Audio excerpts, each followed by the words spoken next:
Hello दोस्तों, स्वागत है आपका हमारी यूट्यूब चैनल एनसीईआरटी सर्कल में। दोस्तों, एनसीईआरटी कक्षा 6 और कक्षा 7 इतिहास विषय पर हम कंप्लीट चर्चा कर चुके हैं।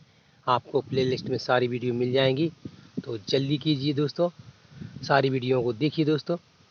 और दोस्तों, एनसीईआरटी कक्षा 6 भूगोल विषय पर भी हम कंप्लीट चर्चा कर चुके हैं। आपको वो भी प्लेलिस्ट में सारी वीडियो मिल जाएंगी, तो दोस्तों उनको भी देखिए जल्दी से जाकर।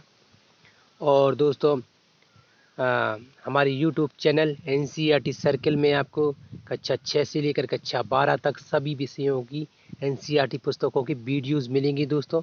तो बनी रहिए दोस्तों हमारे यूट्यूब चैनल एनसीईआरटी सर्कल पर दोस्तों। और दोस्तों, आज हम एनसीईआरटी कक्षा 7 भूगोल विषय पर चर्चा करने जा रहे हैं। इससे पहले हमने 3 अध्याय कंप्लीट कर लिए हैं। ये हमारा अध्याय चौथा है दोस्तों। तो शुरू करते हैं दोस्तों। अध्याय 4, वायु। ठीक है दोस्तों, एयर। तो यहाँ से शुरू करते हैं दोस्तों। क्या है यहाँ से, क्या लिखा है? हमारी पृथ्वी चारों ओर से वायु की घनी चादर से घिरी हुई है दोस्तों। हमारी पृथ्वी चारों ओर से वायु से घिरी हुई है दोस्तों। ठीक है, जैसा कि हम सब लोग जानते ही हैं ना। आगे देखते हैं, जिसे वायुमंडल कहते हैं दोस्तों। ठीक है, वायुमंडल के द्वारा हमारी पृथ्वी घिरी हुई है। ठीक है, आगे कह रहे हैं, पृथ्वी पर सभी जीवित रहने के लिए वायुमंडल पर निर्भर हैं। जितने भी जीव जंतु हैं दोस्तों, ये सभी वायुमंडल पर निर्भर हैं दोस्तों, है ना। यहाँ तक कि पेड़ पौधे भी दोस्तों। ठीक है, जिन्हें हम पादप कहते हैं। ठीक है दोस्तों, आगे कह रहे हैं, यह हमें सांस लेने के लिए वायु प्रदान करता है एवं सूर्य की किरणों से हानिकारक प्रभाव सूर्य की किरणों के हानिकारक प्रभाव से हमारी रक्षा करता है दोस्तों। क्या? वायुमंडल। ठीक है दोस्तों, तो कितना महत्वपूर्ण है दोस्तों हमारे लिए। आगे देखिए, यदि सुरक्षा की यह चादर न हो तो हम दिन के समय सूर्य की गर्मी से तप्त होकर जल सकते हैं। यानी कि जल यानी वाटर नहीं यहाँ दोस्तों, जल यानी कि हमारा शरीर जल सकता है। यानी कि हम यहाँ पे जल का शब्द आप दोस्तों पता नहीं क्या समझ रहे होंगे। हम बर सकते हैं दोस्तों। बरना देसी भाषा में जल को ही बरना बोलते हैं, यानी कि ठीक है। बर्न बर्न बर्न माने होता है जलना। ठीक है दोस्तों, तो वो हो सकता है, हम झुलस सकते हैं दोस्तों। ये बात, ये शब्द बिल्कुल सही है। ठीक है, हम झुलस सकते हैं दोस्तों। ठीक है, आगे कह रहे हैं कि एवं रात के समय ठंड से हम जम सकते हैं दोस्तों। जमना तो ठीक है, ठीक है, झुलसना और जमना। ठीक है दोस्तों, ये शब्द आप अच्छे से याद रखें। गर्मी में झुलस जाते हैं कि नहीं, कितनी झुलसा देने वाली गर्मी है, कितनी जमा देने वाली सर्दी है दोस्तों, ऐसे शब्द होते हैं ना। तो ये आगे देखते हैं, अतः यह वायु राशि है जिसने पृथ्वी के तापमान को सहने योग्य बनाया है। कह रहे हैं कि दोस्तों, ये जो वायुमंडल है दोस्तों, जिसमें ये वायु हैं, बहुत अन्य प्रकार की वायु होती हैं दोस्तों। अन्य अन्य प्रकार की वायु होती हैं, कोई कम कोई ज़्यादा। ठीक है दोस्तों, तो ये वायु हैं जो, इनके द्वारा ही हम पृथ्वी के तापमान में रहने मतलब लायक वातावरण बनता है। इनके द्वारा पृथ्वी पर रहने लायक वातावरण बनता है। ठीक है दोस्तों, वायुमंडल के द्वारा, वायु राशियों द्वारा। ठीक है, वायुमंडल में अनेक प्रकार की वायु होती हैं दोस्तों, उन्हें वायु राशि कहते हैं। ठीक है दोस्तों, आप मतलब कंफ्यूज ना हो, वायु राशि क्या होती है। ठीक है, आगे देखिए दोस्तों, क्या कह रहे हैं कि वायुमंडल का संगठन।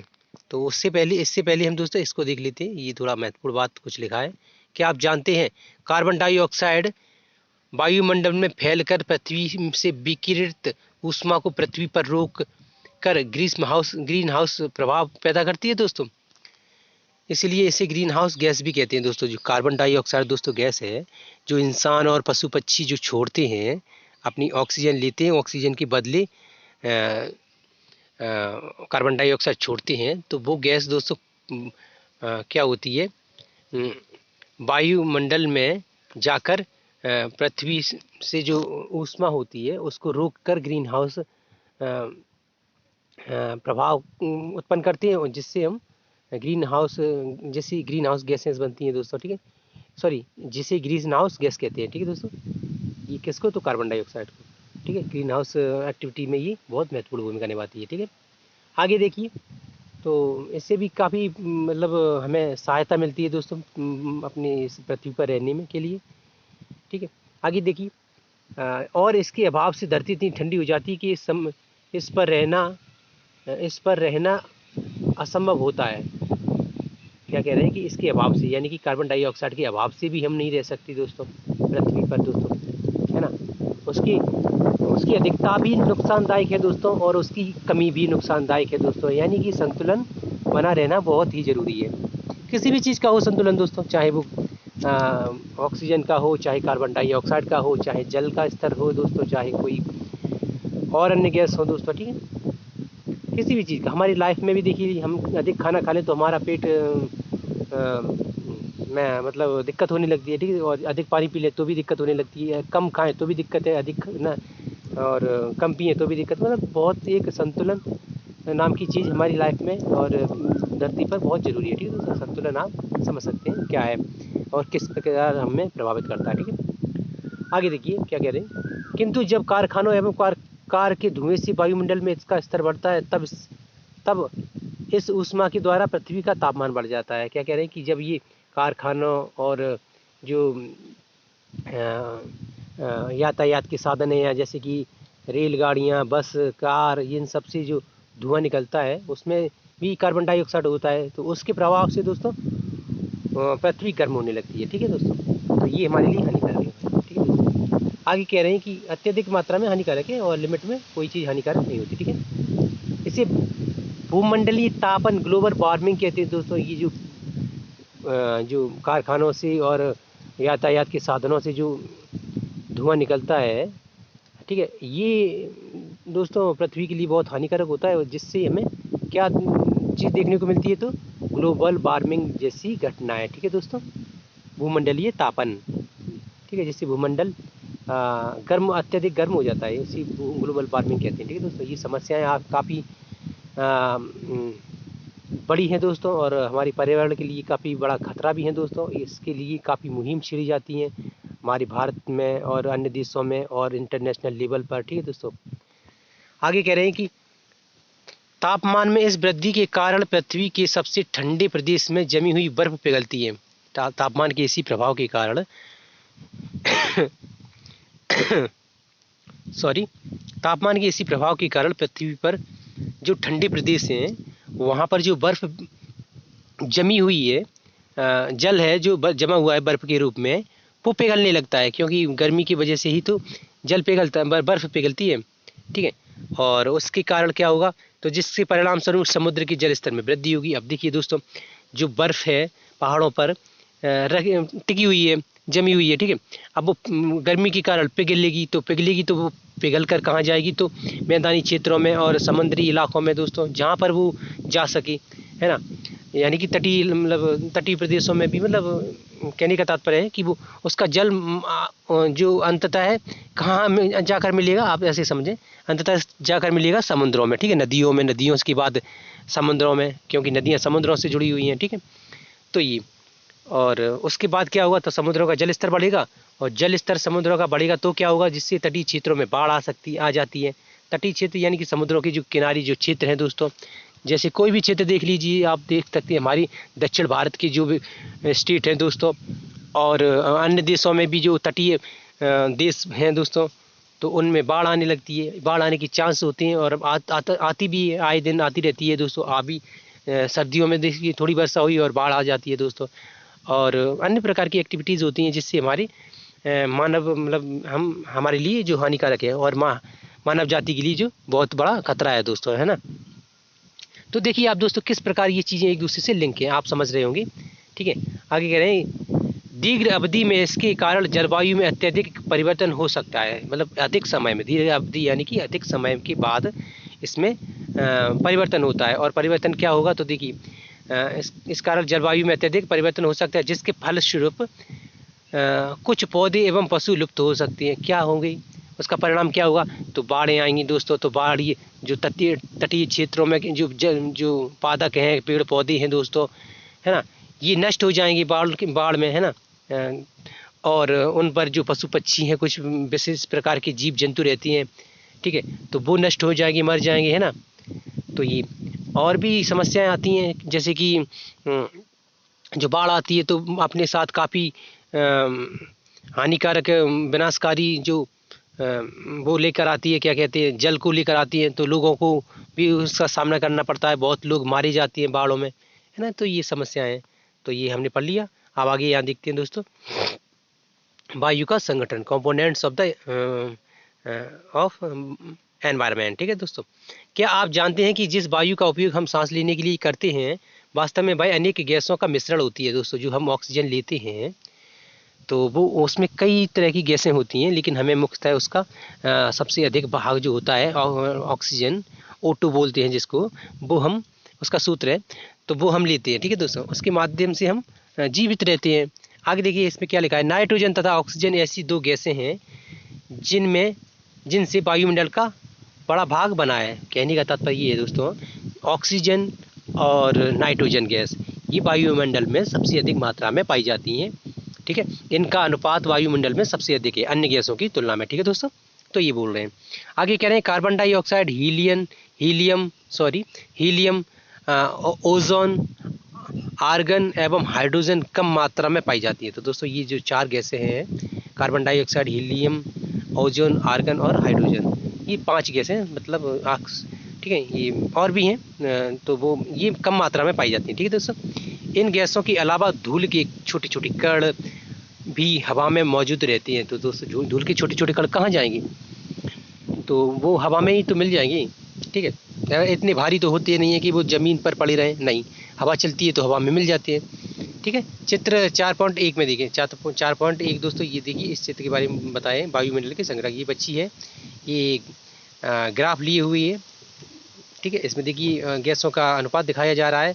तो nitrogen 78%, oxygen 21%, carbon dioxide 0.03%, argon 0.93%, अन्य गैसें 0.04%। ठीक है दोस्तों, ये ग्राफ है। ठीक है, अब एनसीईआरटी में दिया गया है, तो दोस्तों बिल्कुल सटीक है, आप इसको कहीं भी लिख सकती हैं और ये आपको बिल्कुल नंबर देगा, ये आपका काटा नहीं जाएगा। ठीक है दोस्तों, आगे देखिए क्या कह रहे हैं, चित्र 4 में वृत्त रेखा दिखाया गया है, ये वृत्त रेखा ही था दोस्तों। ठीक है, आगे देखिए जिसमें वायु के विभिन्न संगठनों के प्रतिशत दर्शाए गए हैं। हाँ, इधर तक इस तक हो गया था। आगे देखते हैं, नाइट्रोजन वायु में सर्वाधिक पाई जाने वाली गैस है। नाइट्रोजन देखिए सबसे ज़्यादा क्यों पाई जाती है दोस्तों, तो नाइट्रोजन पेड़ पौधों के लिए भी आवश्यक है, पशु पक्षियों के लिए भी आवश्यक है, हर इंसान निश्चित से, मतलब हर इंसान के शरीर में ये गैस पाई जाती है।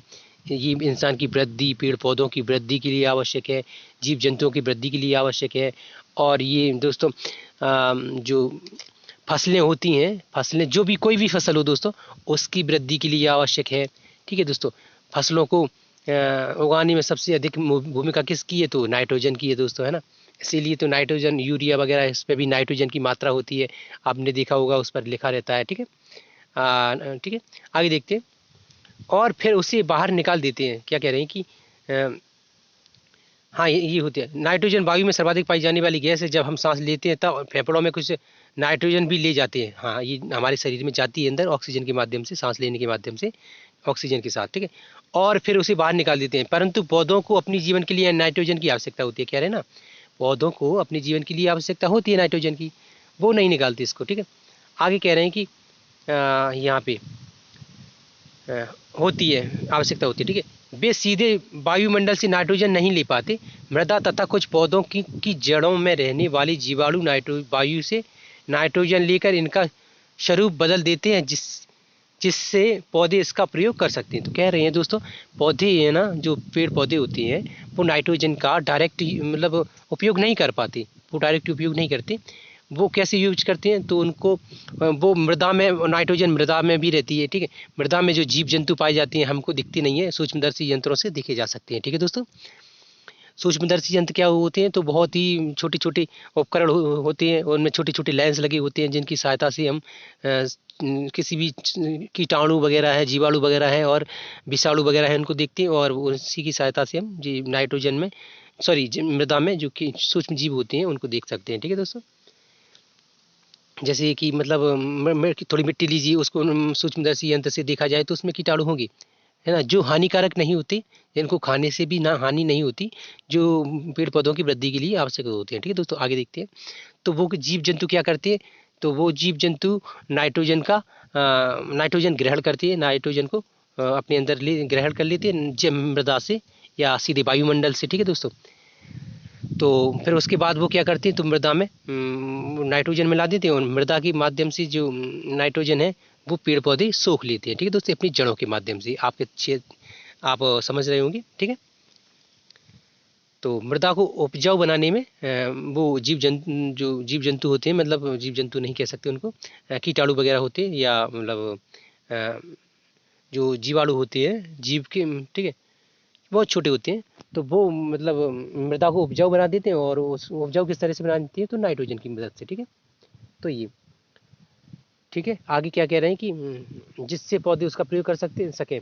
ऑक्सीजन वायु में प्रचुरता से मिलने वाली दूसरी गैस है। कह रहे हैं कि जो ऑक्सीजन है वायुमंडल में प्रचुरता माने अधिकता में मिलने वाली दूसरी गैस है, यानी कि सबसे अधिक मात्रा में नाइट्रोजन पाई जाती है, उसके बाद क्या, तो ऑक्सीजन, ठीक है दोस्तों, दूसरी सबसे अधिक मात्रा में पाई जाने वाली गैस है।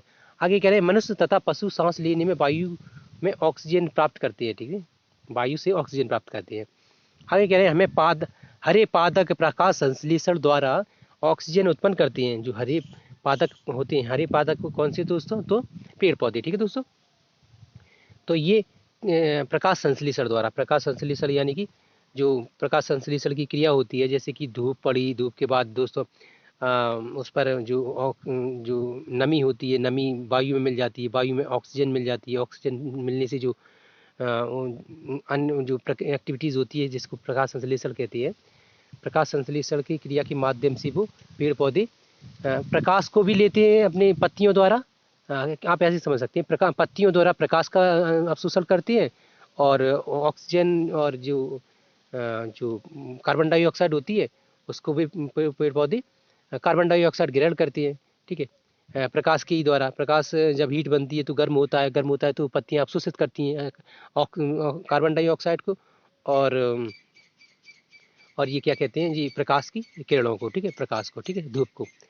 उसके बाद ये ऑक्सीजन उससे संश्लेषित मतलब निकलती है, प्रकाश संश्लेषण द्वारा ऑक्सीजन उत्पन्न करती हैं, है ना। तो कार्बन डाइऑक्साइड जो ये फार्मूला बनता है दोस्तों, सूर्य का प्रकाश और कार्बन डाइऑक्साइड, ठीक है, पत्तियां सोख लेती हैं, फिर पत्तियां हलचल करती हैं, उसके बाद माध्यम से ये ऑक्सीजन बनता है दोस्तों। ये एक सूत्र के माध्यम से समझाया जा सकता है। अब यहाँ पे हम दोस्तों सूत्र के माध्यम से नहीं समझा सकते, आपको आगे देखने को मिलेगा दोस्तों। अभी आप थोड़े नीचे चलते हैं, ठीक है।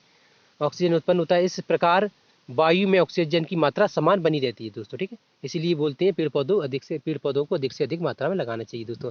आपसे एक छोटी सी अपील है दोस्तों, अगर आप अभी जिस भी उम्र में हैं दोस्तों, आप दोस्तों अपनी मतलब लाइफ में एक निर्णय लीजिए दोस्तों, एक दृढ़ निश्चय बनाइए दोस्तों, और एक खुद से वादा कीजिए दोस्तों कि अपनी लाइफ में जितना हो सकेगा अधिक से अधिक पेड़ लगाएंगे, यानी कि हर साल 2-4 पेड़ पौधे लगाएंगे। बरसात के मौसम में ये सबसे अच्छा मौसम होता है पेड़ पौधे लगाने का दोस्तों, तो लगाएं। कहीं भी खेत में, अपने आसपास दोस्तों, गली मोहल्ले में, बाग बगीचों में, जहाँ भी आप लगा सकें पेड़ पौधे लगाएं दोस्तों।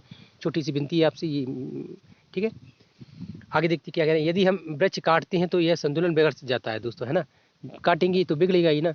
एक वृक्ष काफ़ी अधिक मात्रा में हमें ऑक्सीजन दे सकता है। अब दोस्तों बात चलिए तो दोस्तों अब एक बात महत्वपूर्ण है, इसको बताते हैं दोस्तों। सबसे अधिक ऑक्सीजन का जो निर्माण करने वाला, या निर्माण कहें या उत्सर्जन कहें, तो सबसे ज़्यादा ऑक्सीजन की कौन सा पेड़ बनाता है, तो बरगद का वृक्ष, ठीक है। बरगद और पीपल भी बनाते हैं, पीपल भी बनाता है, वैसे मुख्यतः बरगद सबसे अधिक मात्रा में ऑक्सीजन बनाता है, ठीक है दोस्तों, ठीक है, जिसको बट वृक्ष भी बोलते हैं।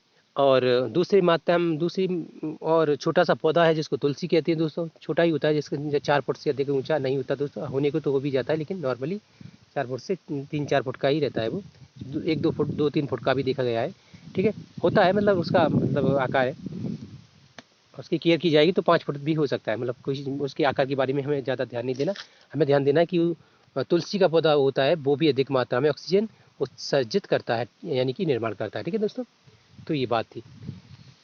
इसीलिए दोस्तों जो इतिहास में पुराने ज़माने में लोग बाग क्या करते थे, बर को पूजते थे। किस लिए पूजते थे? उनको वो बर का महत्व जानते थे दोस्तों, क्योंकि ये सबसे अधिक मात्रा में ऑक्सीजन देता है, इसलिए वो इस चीज़ को मतलब पूजा करते थे, इन पेड़ पौधों को पूजा करते थे, ठीक है दोस्तों। और तुलसी भी दोस्तों घरों में यूज होती है। उसका तो महत्व ये नहीं है कि वो तुलसी एक ईश्वर का रूप है, नहीं दोस्तों, ये गलत फहमियाँ होती हैं। हमें ये इन चीज़ों से बचना है। ये हमारी समाज में हमारी मतलब दिमाग लिए एक गलत विचार है दोस्तों, इनको छोड़ना है। पूजा इसलिए की जाती है क्योंकि ये सबसे ज़्यादा ऑक्सीजन उत्सर्जित करती हैं। बाकी इनको एक ईश्वर का रूप दे दिया गया है, माता का रूप दे दिया गया है, ताकि इनको लोग तोड़ने से बचें, इनको तोड़ने का अपराध न करें और ये अधिक से अधिक इनको लगाएं, है ना। बाकी ये मतलब क्या होता था उस समय कि लोग धर्म को एक आधार मानकर चीज़ों को अधिक अच्छे से समझते थे और अधिक अच्छे से उनका पालन करते थे, इसलिए उनको धर्म से जोड़ दिया जाता था। बाकी सब कुछ ज़्यादा खास नहीं है। कोई भी चीज़ को दोस्तों उस समय पुराने ज़माने में लोग इतने ज़्यादा समझदार नहीं थे भी तो इतने मतलब इन चीज़ों से तरीके की जानकारी नहीं रखते थे इन चीज़ों के बारे में। जो जानकारी रखते थे दोस्तों, तो वो उन चीज़ों को समझाने के लिए धर्म का सहारा लेते थे, यानी कि धर्म के माध्यम से वो चीज़ों को समझाते थे और लोग उन पर बहुत अच्छे से विश्वास करते थे, ताकि वो चीज़ें सुरक्षित और संरक्षित रहें दोस्तों। ठीक है, आप अच्छे से समझ चुके हैं। आगे देखते हैं क्या है। कार्बन डाइऑक्साइड अन्य महत्वपूर्ण गैसें हैं। कार्बन डाइऑक्साइड अन्य महत्वपूर्ण गैस है, यहाँ गैस है नहीं, गैस है। हरे पादप अपने भोजन के रूप में कार्बन डाइऑक्साइड का प्रयोग करते हैं और ऑक्सीजन वापस देते हैं दोस्तों, है ना।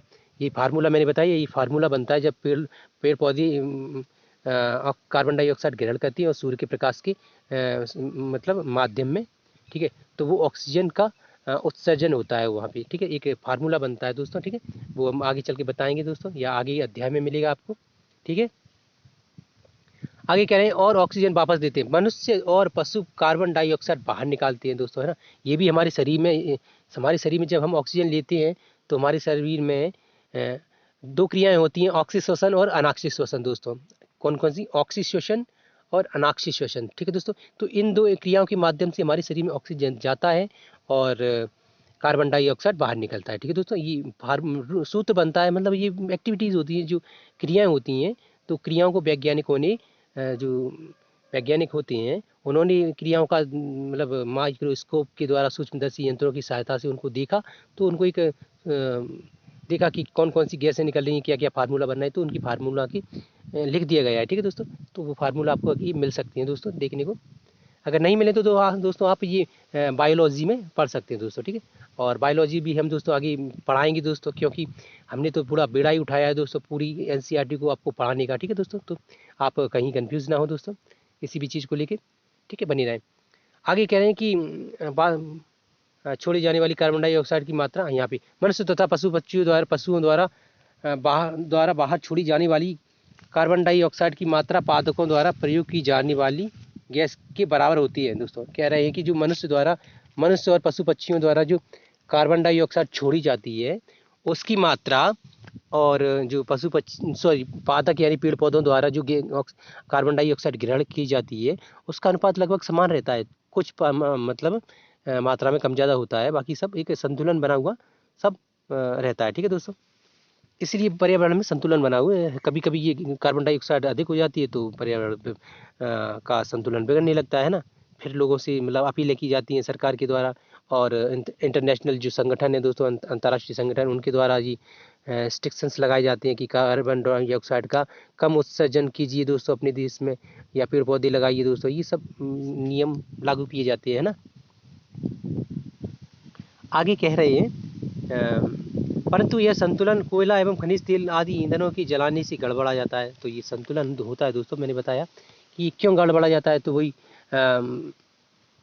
कारखानों में जो कोयला का यूज हो रहा है, डीजल पेट्रोल का यूज हो रहा है दोस्तों। डीजल पेट्रोल का यूज कहाँ होता है?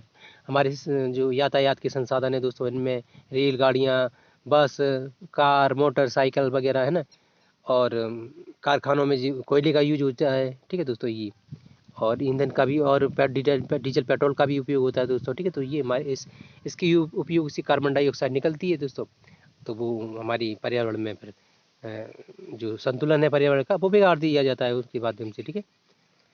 ठीक, इसलिए कहते हैं दोस्तों कि कम से कम दोस्तों जो प्राइवेट खुद के वाहनों का कम से कम यूज करें, अधिक से अधिक बाइक न चलाएं, जितना ज़रूरी हो उतना चलाएं, जहाँ ज़रूरी हो सकती है साइकिल से जाएं, जहाँ ज़रूरी हो सकती है पैदल जाएं, है ना।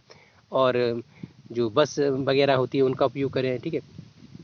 क्योंकि ये संसाधन एक तो सीमित हैं और दूसरी वजह ये है कि इनसे पर्यावरण पर भी उसका बुरा प्रभाव पड़ता है दोस्तों, है ना।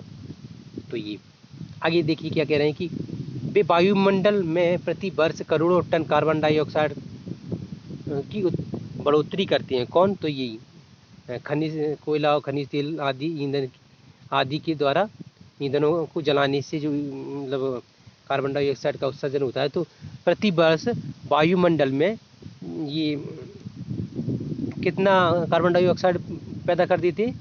तो प्रतिवर्ष करोड़ों टन दोस्तों कार्बन डाइऑक्साइड उत्पन्न होगा। तो हमारे पर्यावरण में कितनी जो संतुलन है, कितना अच्छा संतुलन बना हुआ रहता है, वो बिगड़ जाएगा, है ना। और दिनों दिन बिगड़ रहा है दोस्तों, क्या कह सकते हैं, है ना। इसको इंसान चाहकर भी नहीं रोकना चाहता है ना, और रोकना भी चाहे तो रोक नहीं सकता। क्यों? कि उसकी इंसान की इतनी आवश्यकता इतनी बढ़ गई है, वो अपनी आवश्यकताओं को मतलब सीमित करना ही नहीं चाहता, क्या है, ठीक है। इसलिए अंतर्राष्ट्रीय दबाव डाले जाते हैं, सरकारें दबाव डालती हैं ना, फिर भी लोग अपनी वाहन मतलब खुद के वाहनों को उपयोग करती हैं। दिनों दिन आए दिन तीज मतलब त्योहारों पर दोस्तों जो वाहन खरीदती हैं, क्या ज़रूरत है दोस्तों इन वाहनों की खरीदने की, है ना। अपनी सरकारी वाहनों का, जो सरकारी बसें होती हैं, जो प्राइवेट जो चलती हैं बसें, उनका यूज़ कीजिए, साइकिलों का यूज़ कीजिए। बड़ी बड़ी अच्छी विकसित देश है दोस्तों, वहाँ साइकिलें आज भी यूज हो रही हैं। लोग पैदल आने का मतलब पैदल आने जाने के लिए मतलब तरीके अपना रहे हैं, है ना। पैदल आते जाते हैं, साइकिल से आते जाते हैं कहीं भी, है ना। तो ये हमारे यहाँ पता नहीं कब ये लोग सुधरेंगे, पता नहीं क्यों ये दिन ब दिन वाहन खरीदते रहते हैं, है ना। तो ये बहुत गलत है। अब देखिए दोस्तों, यहाँ मैंने एक महत्वपूर्ण बात दिमाग में सोची है, तो मैं आपको बता दूं। जो भी जितने भी विदेश जो विकसित देश हैं, विदेशों में जो भी देश हैं, वो हमारे देश में ही जो नई नई गाड़ियाँ बनाते हैं, हमारे देशों में ही क्यों सप्लाई करती हैं, है ना। मोटरसाइकिलें सबसे ज़्यादा हमारे देश में ही क्यों मिलेंगी, है ना। फोर व्हीलर जी अन्य वाहन हमारे देश में क्यों मिलते हैं? एक तो जनसंख्या बढ़ रही है, दिनों दिन हर आदमी के पास फोर व्हीलर है, हर आदमी के पास टू व्हीलर गाड़ियाँ हैं। तो इससे क्या है, हमारे देश पर ये एक तो दोहरे संकट पैदा हो रहे हैं। एक तो हमारे देश पर डीजल पेट्रोल की आवश्यकता बढ़ती है, हम उसका उपयोग आदि होते जा रहे हैं, इसलिए डीजल पेट्रोल की डिमांड बढ़ती है, और उससे हमारे देश की इकोनॉमी पर प्रभाव पड़ता है, अर्थव्यवस्था पर प्रभाव पड़ता है ना।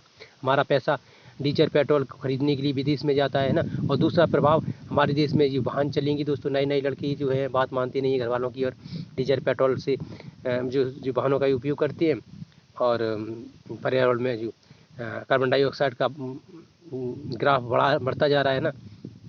तो ये हो रहा है, और फिर अंतर्राष्ट्रीय दबाव पड़ता है कि अपने देश में जी कार्बन डाइऑक्साइड का उत्सर्जन कम कीजिए, और फिर हमारी देश की सरकारों पर दबाव पड़ता है। तो हम कहाँ से वो सब करें, है ना।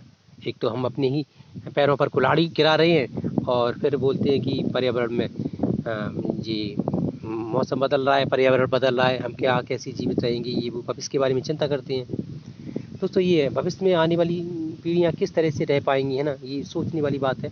खैर आप खुद समझदार हैं दोस्तों, अब आगे देखते हैं क्या है ना। जितना हो सके दोस्तों साइकिल से आइए जाइए, पैदल आइए जाइए ना, जहाँ संभव हो, हर जगह तो नहीं हो सकता संभव, ठीक है। ये देखिए कुछ न्यूज़ की कटिंग है दोस्तों, है ना। तो ये इस पर हमें क्या ध्यान देना है, ये देखिए।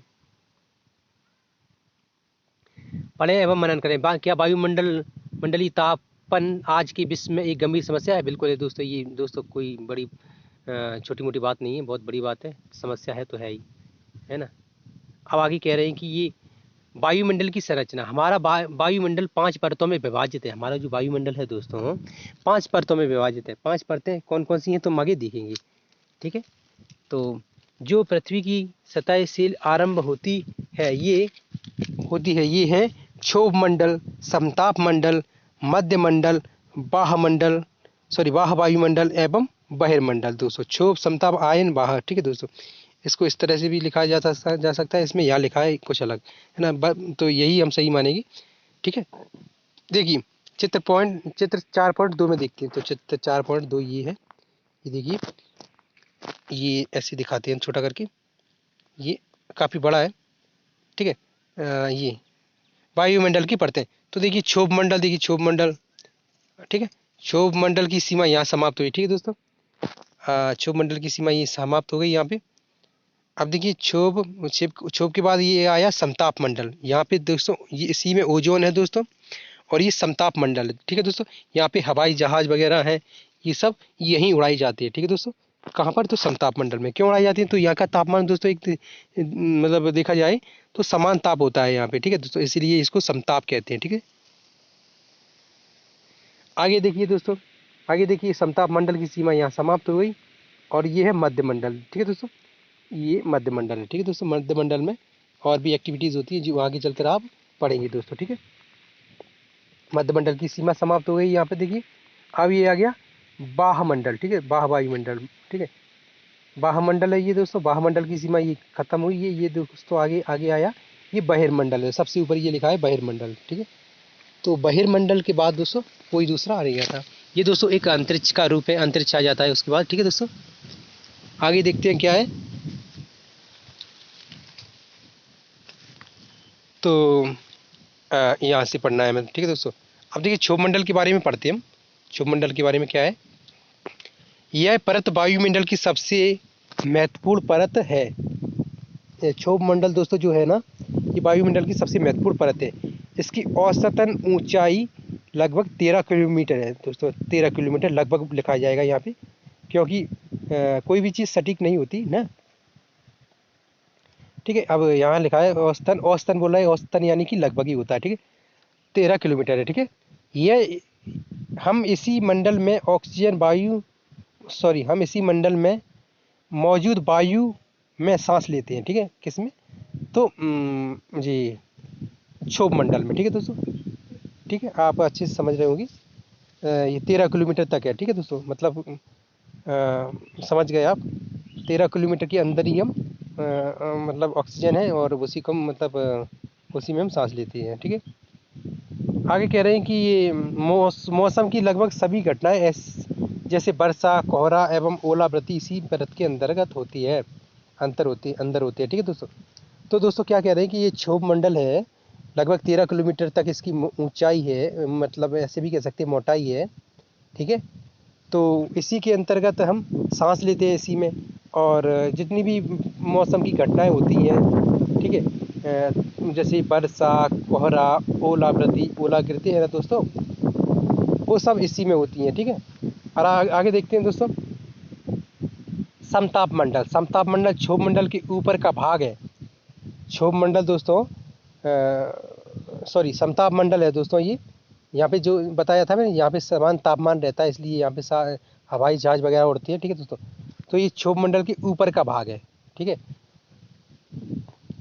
ऊपर का भाग समताप मंडल कहलाता है। ठीक है, तो आगे कह रहे हैं कि यह लगभग 50 किलोमीटर की ऊंचाई तक फैला है, यानी कि 13 किलोमीटर के बाद से लेकर लगभग 50 किलोमीटर तक फैला हुआ है। कौन सा मंडल? तो समताप मंडल। ठीक है, आगे कह रहे हैं कि यह परत बादलों एवं मौसम संबंधी घटनाओं से लगभग मुक्त होती है। जो बादल बनते हैं दोस्तों, ये बादल वगैरह से मुक्त है। ठीक है, तो मतलब आप समझ रहे होंगे कि 13 किलोमीटर के बाद जो 50 किलोमीटर तक जो भाग है वायु का, वो क्या कहलाता है? तो समताप मंडल, और उसी में सारी घटनाएं होती हैं। कौन सी? तो जैसे हवाई जहाज उड़ाना और अन्य प्रकार की जो एक्टिविटीज़ होती हैं विज्ञान के द्वारा की जाती हैं। ठीक है, वो आगे कह रहे हैं कि यह बादलों एवं मौसमी संबंधी घटनाओं से लगभग मुक्त है। यहाँ पे मतलब बादल वगैरह नहीं बनते हैं। ठीक है, आगे यहाँ देखते हैं। इसके फलस्वरूप यहाँ की परिस्थितियाँ हवाई जहाज उड़ाने के लिए आदर्श होती हैं।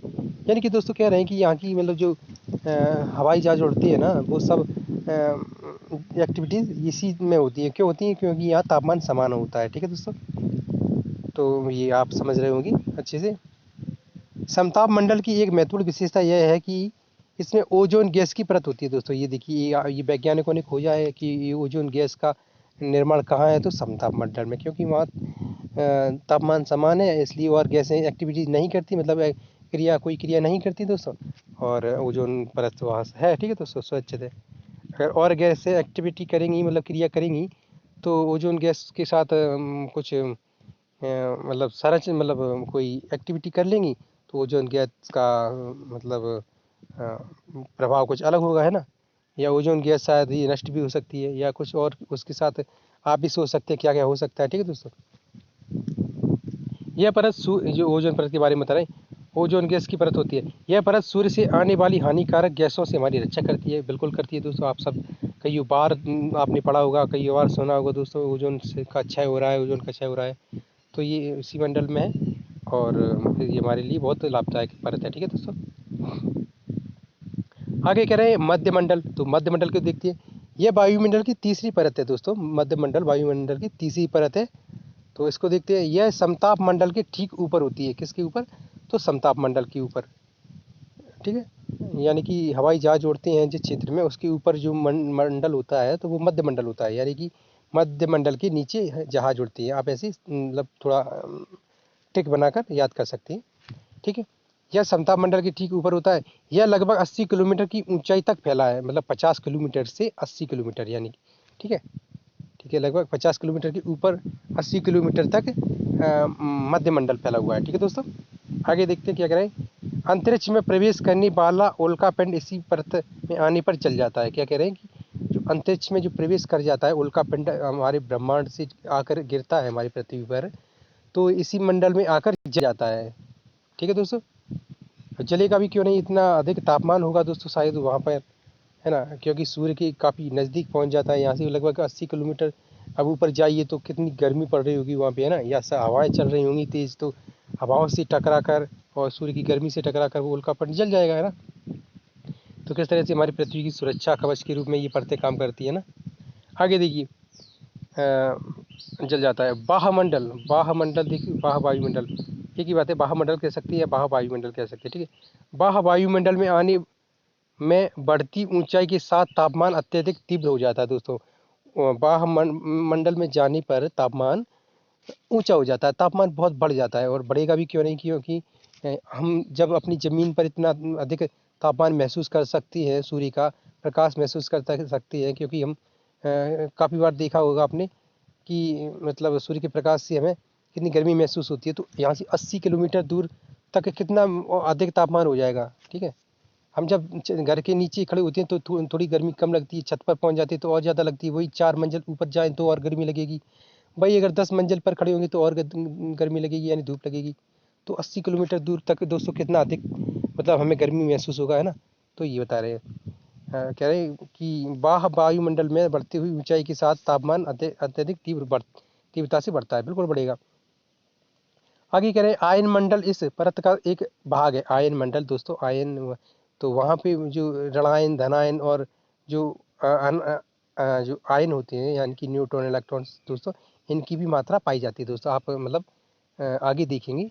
ठीक है, तो मतलब आप समझ रहे होंगे। ठीक है, आयन मंडल इस परत का एक भाग है। ठीक है, यह 80 से 400 किलोमीटर तक फैला है दोस्तों। ठीक है दोस्तों, 80 से 400 किलोमीटर दूर तक क्या फैला है, तो आयन मंडल।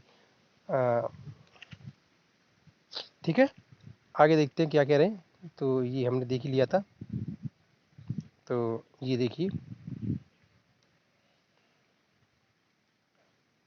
हाँ ये रेडियो, यहाँ पे कुछ छूट गया था। रेडियो संचार के लिए इस परत का उपयोग होता है दोस्तों। ये जो रेडियो संचार करते हैं हम लोग, रेडियो प्रसारण वगैरह करते हैं, जो उपग्रह लगाते हैं, जो उपकरण लगाते हैं, जो प्रक्षेपास्त्र होते हैं जो लगा दिए जाते हैं वैज्ञानिकों द्वारा यंत्र अंतरिक्ष में, तो वो यहीं लगाए जाते हैं, है ना, के लिए इस तरह का उपयोग होता है। वास्तव में पृथ्वी से प्रसारित रेडियो तरंगें इस परत द्वारा पुनः पृथ्वी पर परावर्तित कर दी जाती हैं। कह रहे हैं कि ये जो यहाँ पे जो आयन है, धनायन ऋणायन, है ना, इलेक्ट्रॉन प्रोटॉन न्यूट्रॉन्स वगैरह जी, उस इस परत में पाए जाते हैं। ठीक है दोस्तों, और यहाँ पे मतलब तापमान मतलब मौसम कोई हलचल नहीं होती दोस्तों, कोई चीज़ यहाँ पे छोड़ दी जाए तो वहाँ स्थिर रहती है, टिकी रहती है ना। और इसी की वजह से यहाँ पे ये यंत्र लगा दिए जाते हैं। आगे देखेंगे क्या है। तो वास्तव में ये पृथ्वी से प्रसारित रेडियो तरंगें इस परत द्वारा पुनः पृथ्वी पर लौटा दी जाती है ना। जब कोई सही सिग्नल जाता है, जब कोई उपकरण वहाँ लगा है और वहाँ से सिग्नल जाता है, तो वो सिग्नल वापस पृथ्वी पर भेज दिया जाता है। क्यों भेज दिया जाता है? क्योंकि वहाँ ये जो जो न्यूट्रॉन्स होते हैं, इलेक्ट्रॉन्स वगैरह, ये वहाँ एक्टिविटी करते हैं दोस्तों, है ना। या आप ऐसे भी समझ सकते हैं कि यहाँ पे आप सिंपल भाषा में समझें कि यहाँ पे ये उपकरण स्थापित किए जा सकते हैं, ठीक है। बाकी वो जो वहाँ पे एक्टिविटी होगी वो आगे आप पढ़ेंगे, ठीक है, आगे अध्याय में। अब देखिए ये बहिर्मंडल, हम ज़्यादा आपको दिमाग का प्रेशर नहीं डालना चाहते, क्योंकि आप भाई तभी चीज़ों को भूलने लगे, क्या फ़ायदा। इसलिए आगे की अध्याय पर डिपेंड रहिए दोस्तों, और कुछ भी पीछे से लिंक है उस पर ध्यान दीजिए। अगर नहीं देखा वीडियो तो पीछे जाकर देख सकते हैं, फिर इसको देखें तो बातचीतें अच्छे से समझ में आएंगी दोस्तों, है ना। और जो कुछ भी रह रहा है तो वो आगे देखने को मिलेगा, ठीक है। बहिर्मंडल, वायुमंडल की सबसे ऊपरी परत को बहिर्मंडल के नाम से जाना जाता है। यह वायु की पतली परत होती है। हल्की गैसें जैसे हीलियम एवं हाइड्रोजन यहीं से अंतरिक्ष में फैलती रहती हैं, ठीक है दोस्तों। तो बहिर्मंडल में हाइड्रोजन और हीलियम गैसें पाई जाती हैं, ठीक है दोस्तों। आप इस तरह से समझ गए होंगे। और ये जो गैसें हैं दोस्तों, हाइड्रोजन और हीलियम, ये काफ़ी हल्की गैसें होती हैं, ठीक है दोस्तों। तो ये हो गया। आगे देखते हैं मौसम एवं जलवायु। तो मौसम और जलवायु को देखते हैं। क्या आप आज वर्षा होगी? अब ये पूछ रहे हैं, क्या आज वर्षा होगी, क्या आज दिन साफ होगा और धूप निकलेगी? ये दोस्तों ये क्वेश्चन है दोस्तों, ये बच्चों के लिए पूछी जाती है, बच्चे भी एक्साइटेड रहते हैं ना। तो यहाँ कुछ छूट रहा है क्या? नहीं, यहाँ ऊपर कुछ नहीं, तो ठीक है, ठीक है। ये देखिए लिए थोड़ा, क्या आप जानते हैं, यह जानकर आपको आश्चर्य होगा कि पृथ्वी सूर्य की ऊंचाई से लगभग सूर्य की ऊर्जा के लगभग नहीं सॉरी, यह दोबारा देखते। यह जानकर आपको आश्चर्य होगा कि पृथ्वी सूर्य की ऊर्जा के कितना है दोस्तों, ये करोड़ों में है। इकाई, दहाई, सैकड़ा, हजार, 10,000, लाख, 10 लाख, करोड़, 10 करोड़, यानी 20 करोड़ भाग का केवल एक भाग 2 अरबवा ही प्राप्त कर पाता है दोस्तों, ठीक है। 2 अरबवा भाग ही प्राप्त कर पाता है। यानी कि दोस्तों अगर सूर्य का प्रकाश पूरी तरह से पृथ्वी प्राप्त कर ले, है ना, या यूँ कहे कि सूर्य का जो पूरी ऊर्जा, जो पूरी हीट, जो गर्मी है पृथ्वी पर आ जाए तो पृथ्वी झुलस जाएगी, पृथ्वी खत्म हो जाएगी, इंसान रहेगा नहीं, कोई भी, मतलब पृथ्वी पर कुछ नहीं रहेगा, है ना। तो ये वायुमंडल की जो परतें हैं, ये यहाँ तक आते आते रोक लेती हैं सूर्य के प्रकाश को, ठीक है दोस्तों। अब आगे देखते हैं कितना बोल रहे थे। तो 2 अरबवा ही हिस्सा, 2 अरबवा, किसी चीज़ का 2 अरबवा हिस्सा कीजिए दोस्तों, 100 रुपये के 2 अरब हिस्से कीजिए तो दोस्तों कितना होगा। तो बहुत ही मतलब अजीब बात है, ठीक है। आगे देखते हैं। कितनी ही बार हमने क्रिकेट प्रेमियों के मुंह से एक दिवसीय मैच की भविष्य पर अनुमान लगाते हुए सुना होगा, ठीक है दोस्तों। ये कुछ नहीं, मतलब क्रिकेट के बारे में, जो क्रिकेट के दीवाने होते हैं वो मतलब इस चीज़ के बारे में भविष्यवाणी करते हैं कि एक दिवसीय मैच में क्या होता है, ये वो फलाना ढिकाना। तो इस पर हमें ध्यान नहीं देना। अगर आप कोई क्रिकेट प्रेमी हैं तो कोई दिक्कत नहीं है, आप मतलब गलत ना समझें मुझे, मतलब इस लाइन को स्किप करनी है, कोई ज़्यादा खास नहीं है इसमें। यदि हम कल्पना करें कि हमारा शरीर एक रेडियो है और मस्तिष्क उसके स्पीकर है, और मौसम वह है जो उसको नियंत्रण बटनों से छोड़कर छेड़छाड़ करता रहता है, तो दोस्तों क्या होगा।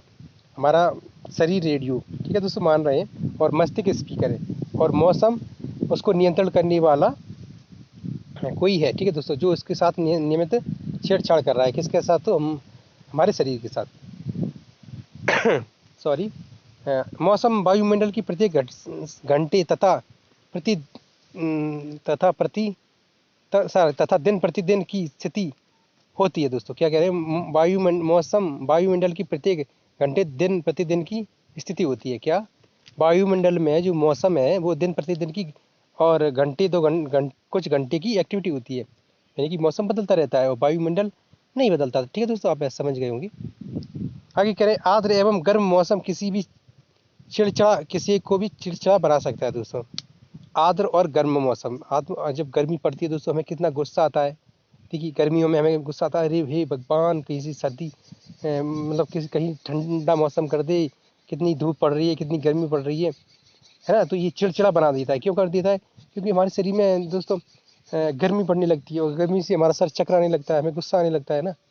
ऐसे भी बोलते हैं कि गर्म ठंडे हो जाओ भाई, लड़ो नहीं, ऐसा मतलब ऐसे बोलते हैं ना। तो गर्मी से हमें गुस्सा आने लगता है ना, चिड़चिड़ा बना देता है, बना सकता है। आर्द्र आर्द्र एवं गर्म मौसम किसी को चिड़चिड़ा बना सकता है, ठीक है। अच्छा अच्छा हवादार मौसम हमें आनंद देता है दोस्तों। क्यों देता है? क्योंकि हमें मतलब ठंडा मौसम होता है, हमारा मानसिक संतुलन अच्छा हो जाता है, एकदम ठंडा महसूस करते हैं हम, है ना। एकदम ठंडा नहीं जैसे कि बर्फ़ में घुस जाएँ हम, ऐसा नहीं। मतलब एक अच्छा मौसम जैसे बाग बगीचों में टहल रहे हैं, ठंडी ठंडी हवा चल रही है हल्की, है ना। और मौसम अच्छा सुहाना है, और मतलब हम महसूस करते हैं ना, तो वो उसमें हमें क्या महसूस होता है, आनंद महसूस होता है, ठीक है। और हम घूमने की योजना भी बना सकते हैं, है ना। तो इसीलिए हम घूमने की योजना बना लेते हैं, चलो अच्छा मौसम है, चलो कहीं घूम कर आते हैं। दोस्तों जैसा कि हम दोस्तों अपने घर से थोड़ी दूर आकर, मतलब लगभग आधा 1 किलोमीटर दूर आकर दोस्तों यहाँ वीडियो बनाते हैं। क्यों बनाते हैं? क्योंकि यहाँ हम दोस्तों बाग है, और यहाँ मौसम अच्छा है दोस्तों, इसलिए हमें यहाँ अच्छा लगता है। हम 2 4 6 घंटे यहाँ पर बिताते हैं दोस्तों, है ना। घर से पानी लेकर आते हैं, कुछ कभी कभी तो बिस्किट के पैकेट, नमकीन के पैकेट लेकर आते हैं, ताकि हम यहाँ पे कुछ और समय बिता सकें। तो ये यहाँ पे मतलब अच्छा लगता है हमें बाग बगीचों में। हमको लगता है, आपको भी लगता होगा दोस्तों, है ना। तो ये होता ही है, इंसानी प्रवृत्ति है। आगे देखते हैं। तो मौसम नाटकीय रूप से दिन प्रतिदिन बदलता रहता है। मौसम क्या होता है, जैसे कि नाटक सीरियल होते हैं, वो बदलते रहते हैं, हर आधे घंटे में दूसरा आ जाता है, हर आधे घंटे में दूसरा आ जाता है। उसी प्रकार मौसम भी बदलता है, हर आधे घंटे में कैसा हो जाएगा, हर आधे घंटे में मौसम किसी और प्रकार का हो जाएगा। तो ये आगे कह रहे हैं कि किंतु दीर्घ दीर्घ काल में किसी स्थान का औसतन मौसम उस स्थान की जलवायु बताता है। तो दोस्तों क्या होता है, जब लंबे समय तक मौसम ना बदले, क्या कह रहे हैं, जब लंबे समय तक मौसम ना बदले, तो वो क्या कहलाता है, क्या कहलाता है? तो वो किसी स्थान की स्थिति को दर्शाता है। किसी स्थान की स्थिति को क्या दर्शाता है? तो वहाँ की जलवायु को दर्शाता है।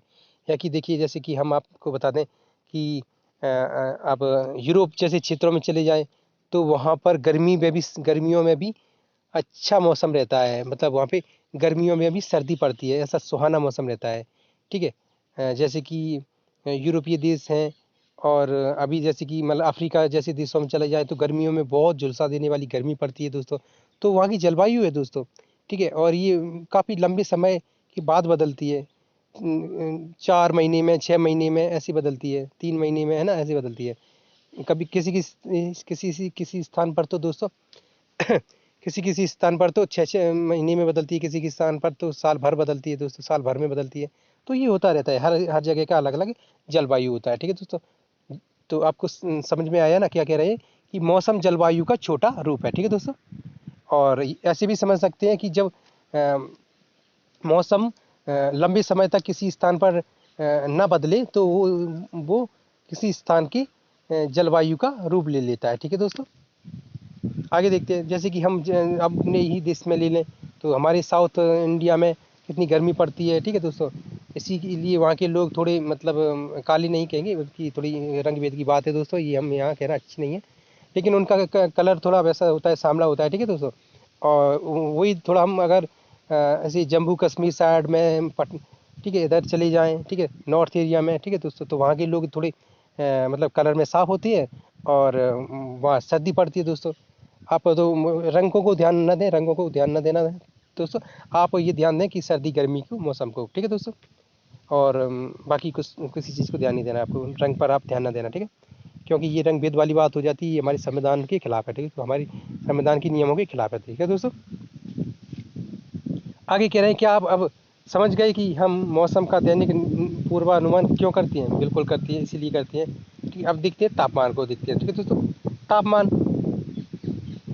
आप प्रतिदिन जिस तापमान का अनुभव करते हैं, वह वायुमंडल का तापमान होता है दोस्तों। हम लोग जिस जो तापमान का अनुभव करते हैं रोजाना, आज सुबह देखिए दोस्तों कम गर्मी पड़ती है, वही 12 बजे कुछ और गर्मी पड़ने लगती है शाम, और वही शाम को कुछ अलग तापमान हो जाता है, ठीक है दोस्तों। और रात्रि में कोई और अलग तापमान, ठीक है दोस्तों।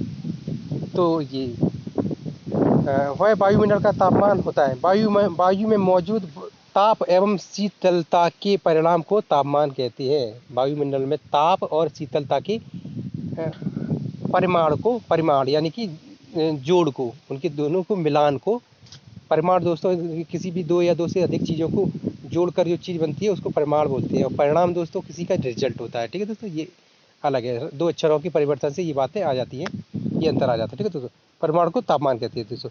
सर्दी गर्मी, ये परिणाम, इनका सर्दी और गर्मी का परिमाण जोड़कर तापमान बनता है, ठीक है दोस्तों। तो ये हो गया। आगे देखते हैं। वायुमंडल का तापमान केवल दिन और रात में ही नहीं बदलता, बल्कि ऋतुओं के अनुसार भी बदलता है। क्या कह रहे हैं कि जो वायुमंडल में तापमान है दोस्तों, दिन रात में ही नहीं बदलता। कौन है दोस्तों? कोई, ठीक है, कोई नहीं है।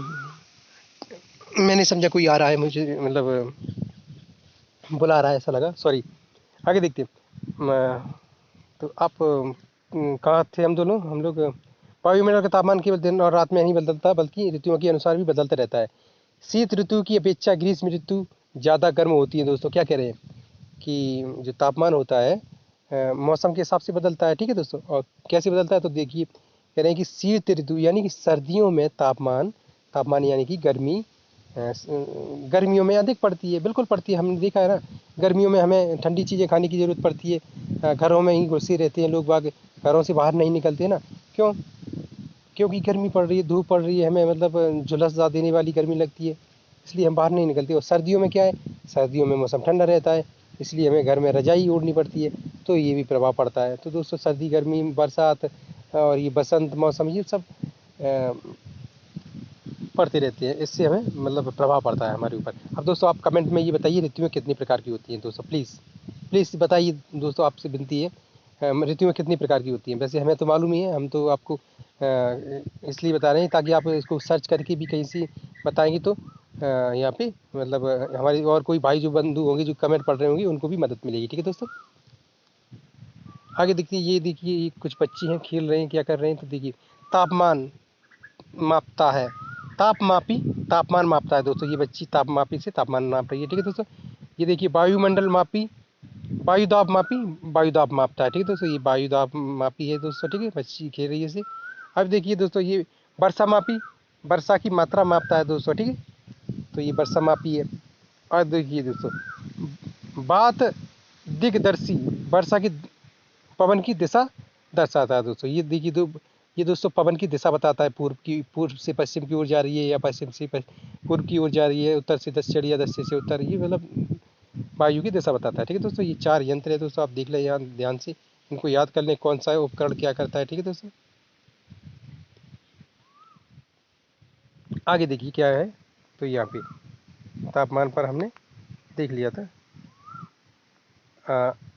अब देखिए, आयत आपतन आप सॉरी आतपन, यह आतपन है दोस्तों, हमने आयतन समझा। आपतन यह महत्वपूर्ण कारक है जो वायुमान सॉरी जो तापमान के वितरण को प्रभावित करता है। आतपन वायुमंडल के मतलब तापमान को प्रभावित करता है, ठीक है दोस्तों। सूर्य से आने वाली वह ऊर्जा जिसे पृथ्वी रोक लेती है, कह रहे हैं जो सूर्य से जो आने वाली ऊर्जा होती है, हीट होती है, गर्मी होती है, उसको ही गर्मी के रूप में ऊर्जा आती है दोस्तों, हीट के रूप में। जी दोस्तों, पैकेट्स होते हैं, बहुत छोटे छोटे पैकेट्स होते हैं ऊर्जा के, आप आगे पढ़ेंगे दोस्तों, ठीक है।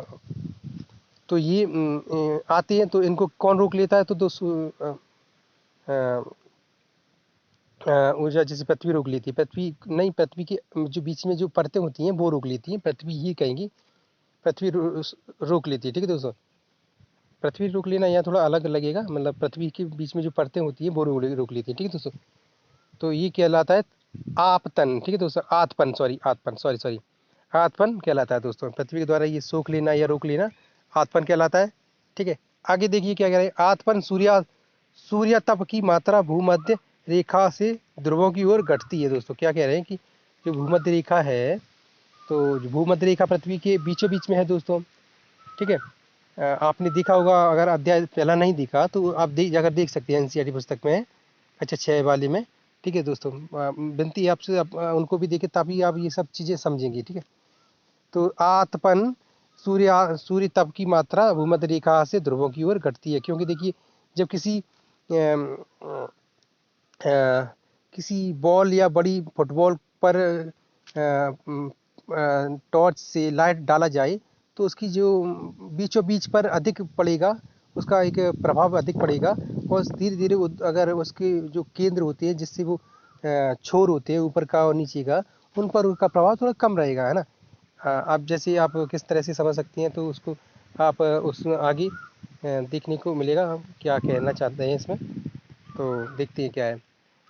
आप वैसे समझ गए होंगे मेरे भाई मित्रों कि ध्रुवों पर कम होता है, क्योंकि ध्रुवों पर सूर्य का प्रकाश पूरी तरह से नहीं पहुंचता है ना, कम मात्रा में पहुंचता है, ठीक है दोस्तों। क्योंकि एक तो ध्रुव ऊपर होता है, एक ध्रुव नीचे होता है, और भूमध्य रेखा बीचों बीच में होती है, तो जहाँ सबसे पहले भूमध्य रेखा से ही तो टकराएगा दोस्तों वो, उसका प्रभाव, सूर्य की किरणें, ठीक है। तो आगे क्या कह रहे हैं कि ये देखिए, ये तो हो गया था।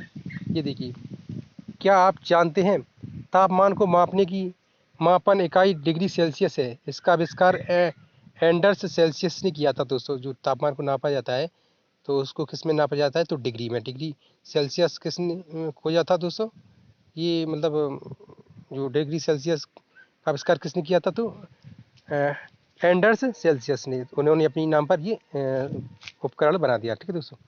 अब देखिए, सेल्सियस पैमाने पर जल 0 डिग्री सेल्सियस पर जमता है एवं 100 डिग्री सेल्सियस पर उबलता है, ठीक है दोस्तों।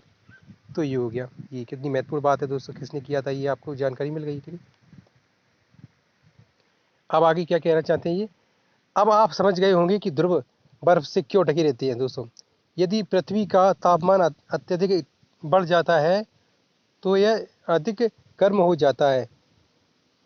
जाएगी। यहाँ कुछ फसलें नहीं उग सकेंगी, दोस्तों।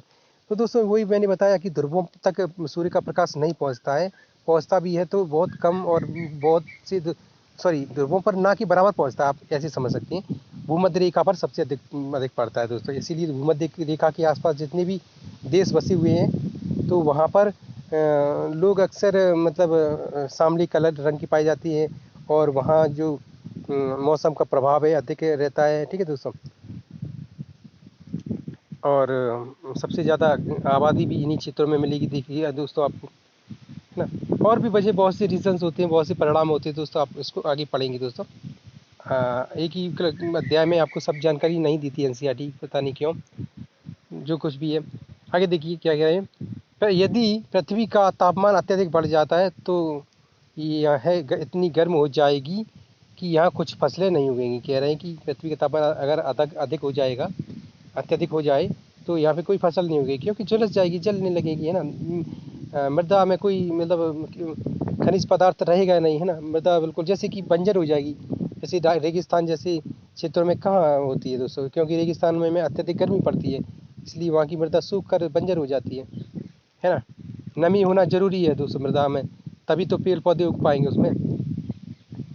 और ध्रुवों पर बर्फ जमी रहती है, क्योंकि वहाँ सूर्य का प्रकाश ही नहीं पहुँचता। सूर्य का प्रकाश न पहुँचने के कारण जल मतलब तापमान बहुत कम रहता है, और तापमान यानी कि जीरो के आसपास रहता है, जीरो से नीचे भी चला जाता है।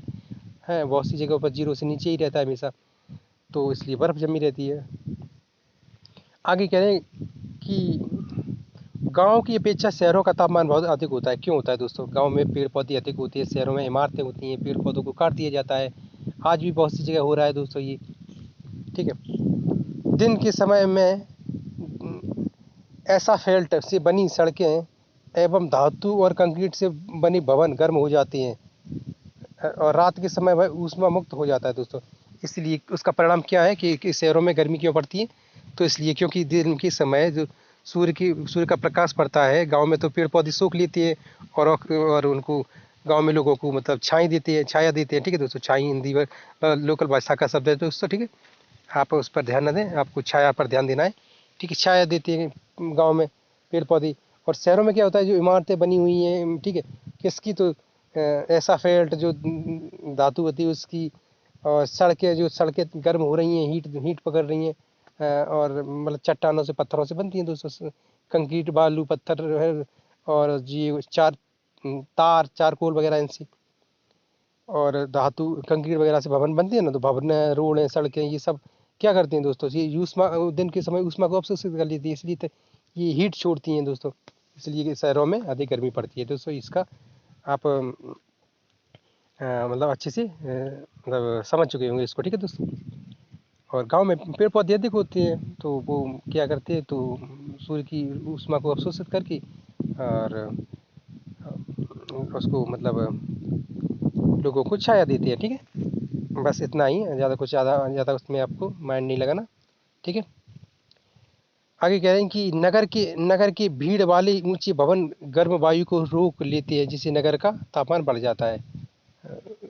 वायु को रोक लेते हैं, जो ऊंचे ऊंचे भवन होते हैं दोस्तों शहरों में, तो वायु को रोक लेते हैं, इसलिए वायु हर जगह नहीं प्रसारित हो पाती, हर जगह नहीं पहुंच पाती, इसलिए वो जो स्थान पर सूर्य की किरणें पड़ रही हैं, जो स्थान को गर्म कर रही हैं, वो वायु के बहाव से, वायु के प्रभाव से ठंडा नहीं हो पाता, गर्म बना रहता है, इसलिए और अधिक गर्मी पड़ती है, तापमान बढ़ता है। ठीक है, अब देखिए वायु दाब को देखते हैं दोस्तों।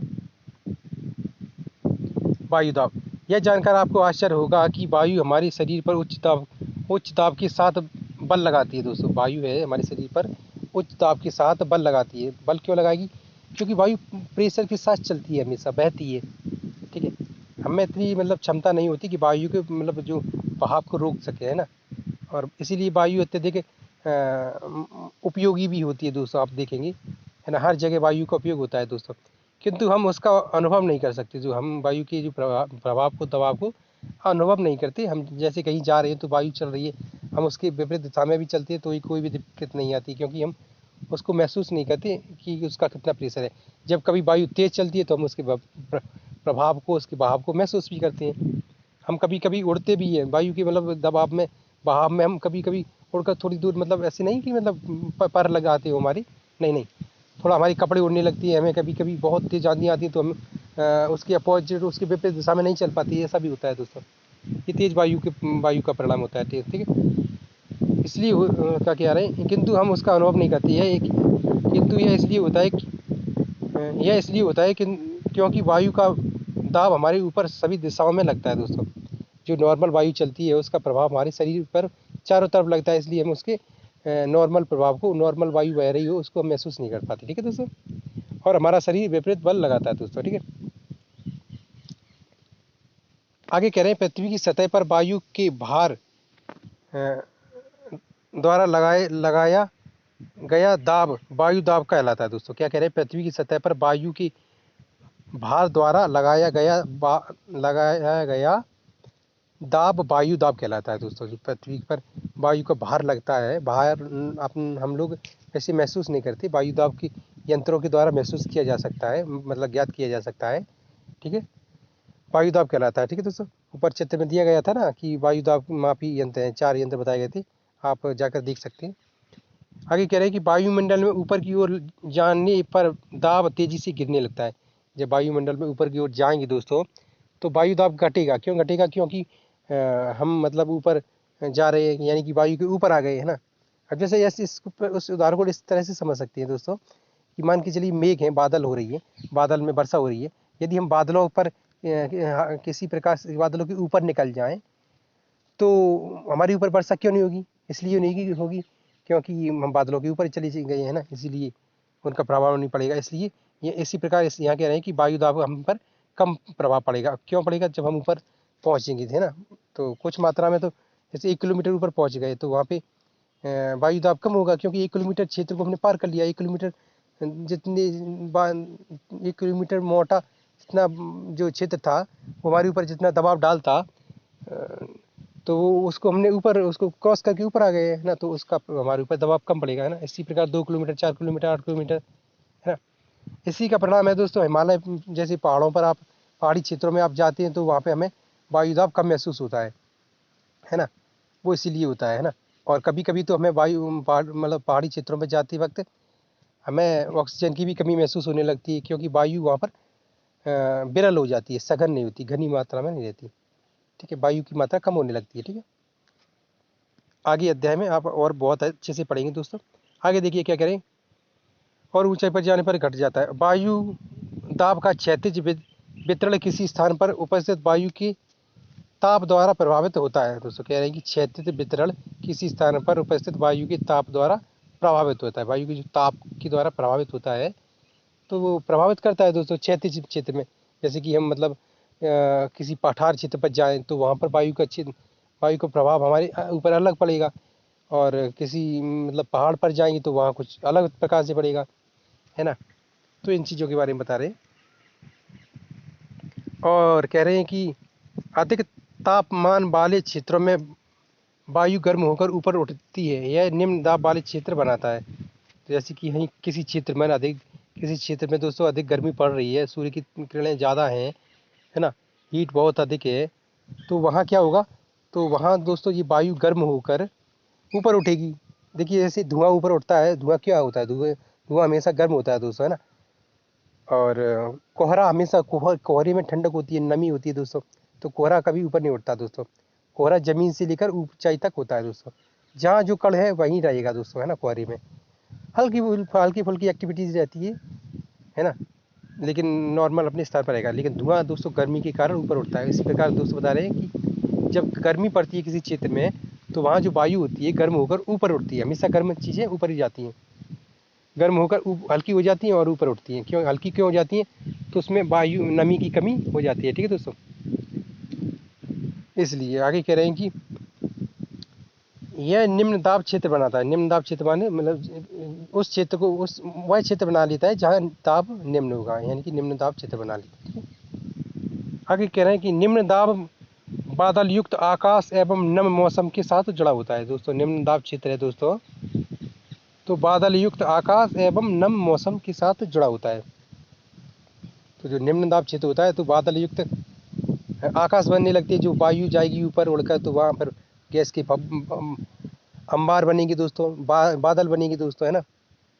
तो कहीं ना कहीं तो वायु इकट्ठी होगी ना। वैसे तो नॉर्मल फैली रहती है, लेकिन जब गर्म होकर जाती है ऊपर तो वो इकट्ठा होने लगती है, ठीक है। तो बादल युक्त आकाश एवं मौसम के साथ जुड़ा होता है, ठीक है दोस्तों। मौसम भी परिवर्तन होने लगती है, ठीक है दोस्तों। आगे कह रहे हैं कि कम तापमान वाले क्षेत्रों की वायु ठंडी होती है। इसके परिणाम स्वरूप सॉरी, यह भारी होती है। जहाँ पर कम तापमान होगा दोस्तों जिस क्षेत्र में, वहाँ वायु ठंडी होगी। क्यों होगी? क्योंकि ठंडी चीज़ें हमेशा नीचे की ओर आती है, ठीक है दोस्तों। और इसके परिणाम स्वरूप क्या कह रहे हैं, वह भारी होती है। ठंडी होगी तो उसमें नमी की मात्रा अधिक होगी, और नमी है तो उसमें ऑक्सीजन की मात्रा, जल होगा तो जल हमेशा उसका कुछ प्रभाव रहता है, तो उसकी वजह से जल के प्रभाव से थोड़ी मतलब गर्म वायु की अपेक्षा ये ठंडी वायु भारी रहती है, ठीक है, और इसलिए वो नीचे आती है।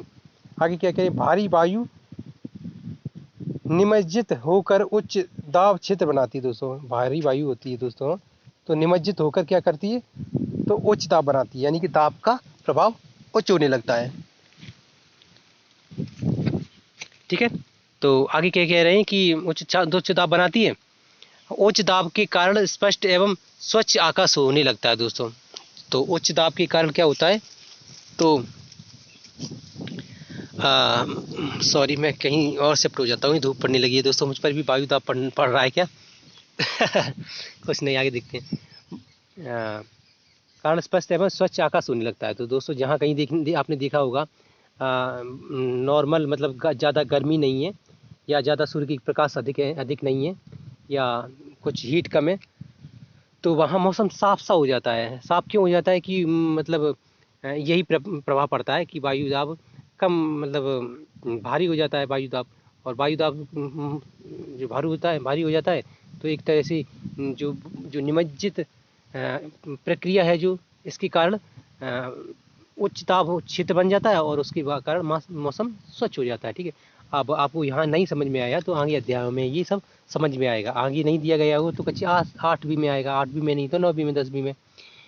तो आप इसको यहीं पर रहने दें, ठीक है। निमज्जित की जो शब्दावली है आप इसको सर्च भी कर सकते हैं, और नहीं तो फिर आपको आगे अध्याय में मिलेगा दोस्तों, ठीक है। वायु सदैव उच्च दाब क्षेत्र से निम्न दाब के क्षेत्र की ओर गमन करती है दोस्तों। आप इसको अच्छे से याद रखें। ये क्वेश्चन बनते हैं दोस्तों कि वायु का प्रभाव किस ओर रहता है, तो निम्न दाब से उच्च दाब से निम्न दाब की ओर, ठीक है दोस्तों। जैसे किसी क्षेत्र में गर्मी अधिक है और किसी क्षेत्र में गर्मी कम है, तो जो वायु है हमेशा कहाँ जाएगी, तो अधिक गर्मी वाले क्षेत्र से वायु जाएगी कम गर्मी वाले क्षेत्रों की ओर, ठीक है दोस्तों, ठीक है। आगे क्या कह रहे हैं, पवन, ठीक है। उच्च दाब क्षेत्र से निम्न दाब क्षेत्र की ओर वायु की गति को पवन कहते हैं। जो उच्च दाब होता है दोस्तों, उच्च दाब दोस्तों, यहाँ मैंने बाई मिस्टेक को कुछ गलत बोल दिया था, मतलब ये बोलना चाहता था मैं, उच्च दाब यानी कि जहाँ दाब यानी कि जो ठंडे क्षेत्र होते हैं वहाँ से वायु गर्म क्षेत्रों की ओर जाती है। सॉरी, उसके लिए मैंने कुछ गलत बोल दिया था, मैंने वायु दाब समझा था दोस्तों, ठीक है। तो मैंने वायु का वो वो समझा था मैंने, वायु का हीट के ऊपर समझा था, ठीक है दोस्तों। तो बोल रहे हैं कि जहाँ अधिक सर्दी होगी वहाँ से वायु हमेशा उस ओर बहेगी जहाँ पे कम कम सर्दी है, ठीक है दोस्तों। यानी कि वायु का दाब, और वायु का दाब जिस क्षेत्र में अधिक गर्मी होगी, सॉरी जिस क्षेत्र में अधिक सर्दी होगी वहाँ से वायु वहाँ जाएगी जहाँ पे कम मतलब कम सर्दी होगी, ठीक है दोस्तों। उसके लिए सॉरी। आगे देखते हैं पवन। यहाँ पढ़ने के बाद मैंने उस पर पूरी तरह से ध्यान दिया, मैंने मतलब थोड़ी जल्दी में था मैं, तो मैंने इस पवन पर ध्यान दिया, इसलिए मैंने उसको जल्दी से ठीक से नहीं पढ़ा था, ठीक है, सॉरी 2 बार फिर। आगे कह रहे हैं उच्च दाब क्षेत्र में निम्न दाब क्षेत्र की ओर वायु की गति को पवन कहते हैं दोस्तों, ठीक है। ये उच्च दाब से निम्न दाब की ओर जो वायु गति करती है उसको क्या कहते हैं, पवन, ठीक है। आप पवन को काम करते देख सकते हैं, पवन काम भी करती है दोस्तों, कैसी करती है, जब यह सड़क पर गिरी पत्तियों को उड़ाती अथवा तूफान के समय पेड़ों को उठा देती है।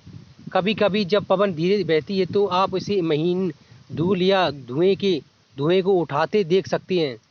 तो दोस्तों ये सब वायु क्या करती है, पवनों की पेड़ पौधों की पत्तियों को उठाती है सड़कों से, हैं, तूफान के समय पेड़ पौधों को उड़ा देती है, हैं, और रोड जो सड़क होती है दोस्तों, इंग्लिश में रोड कहते हैं, वही आप जानते हैं, फिर भी बता रहा हूँ। सड़क से जो धूल की कण होती हैं वो उड़ा देती है। आपने देखा होगा आंधियाँ आती हैं तो कितनी धूल साथ में लेकर आती है, तो ये पवन का ही काम है, ठीक है दोस्तों। आगे कह रहे हैं कभी कभी पवन इतनी तेज़ होती है कि इसके विपरीत दिशा में चलना कठिन हो जाता है, जैसा कि मैंने बताया था कि हम उसके प्रभाव को महसूस भी कर सकते हैं, ठीक है दोस्तों। आगे कह रहे हैं कि आपने अवश्य में अनुभव किया होगा कि तेज पवन में छाता लेकर चलना आसान नहीं होता, क्योंकि छाता टूटने की संभावना रहती है दोस्तों, ठीक है दोस्तों। हम जैसे कपड़े पहने हुए हैं तो कपड़े भी उड़ने लगती है, हमारे बाल उड़ने लगती हैं दोस्तों, हम छत पर जैसे कि रस्सी बांध देते हैं, उस पर कपड़े डाल देते हैं, वो भी उड़ने लगती हैं, पेड़ पौधों के पत्ते उड़ने लगती हैं। तो ये पवनों के कार्य हैं दोस्तों, ठीक है। पवन अपने वेग से जो कार्य करती है उसके बारे में बता रहे हैं। 3 अन्य उदाहरण सोचिए जब तेज पवन की कारण आपके लिए समस्या उत्पन्न हुई हो। आप बोल रहे हैं इसमें कि अब आपने अपने जीवन में कोई अनुभव किया हो पवन के कार्यों का, ठीक है दोस्तों, तो वो बताइए। ये कोई बच्चों से बोल रहे हैं, हमें नहीं बताना, हम आप अगर बता सकते हैं तो बता दें, कोई दिक्कत नहीं है। आगे कह रहे हैं जब, हाँ यहाँ हुए, तो पवन को मुख्य 3 प्रकार से विभाजित किया जा सकता है, पवनों को भी 3 प्रकार से विभाजित किया जाता है, ठीक है दोस्तों। तो ये भी अभी देखेंगे, पहले हम अभी देख लेते हैं। स्थायी पवन, व्यापारिक स्थायी पवनों के बारे में नंबर 1, ठीक है, स्थायी पवनों के बारे में देखते हैं। तो ये व्यापारिक पश्चिमी एवं पूर्वी स्थायी पवनें हैं दोस्तों। ये वर्ष भर लगातार निश्चित दिशा में चलती हैं दोस्तों। आप देखिए दोस्तों, दोबारा देखते हैं इसको। स्थायी पवनें हैं, इनके बारे में देखते हैं।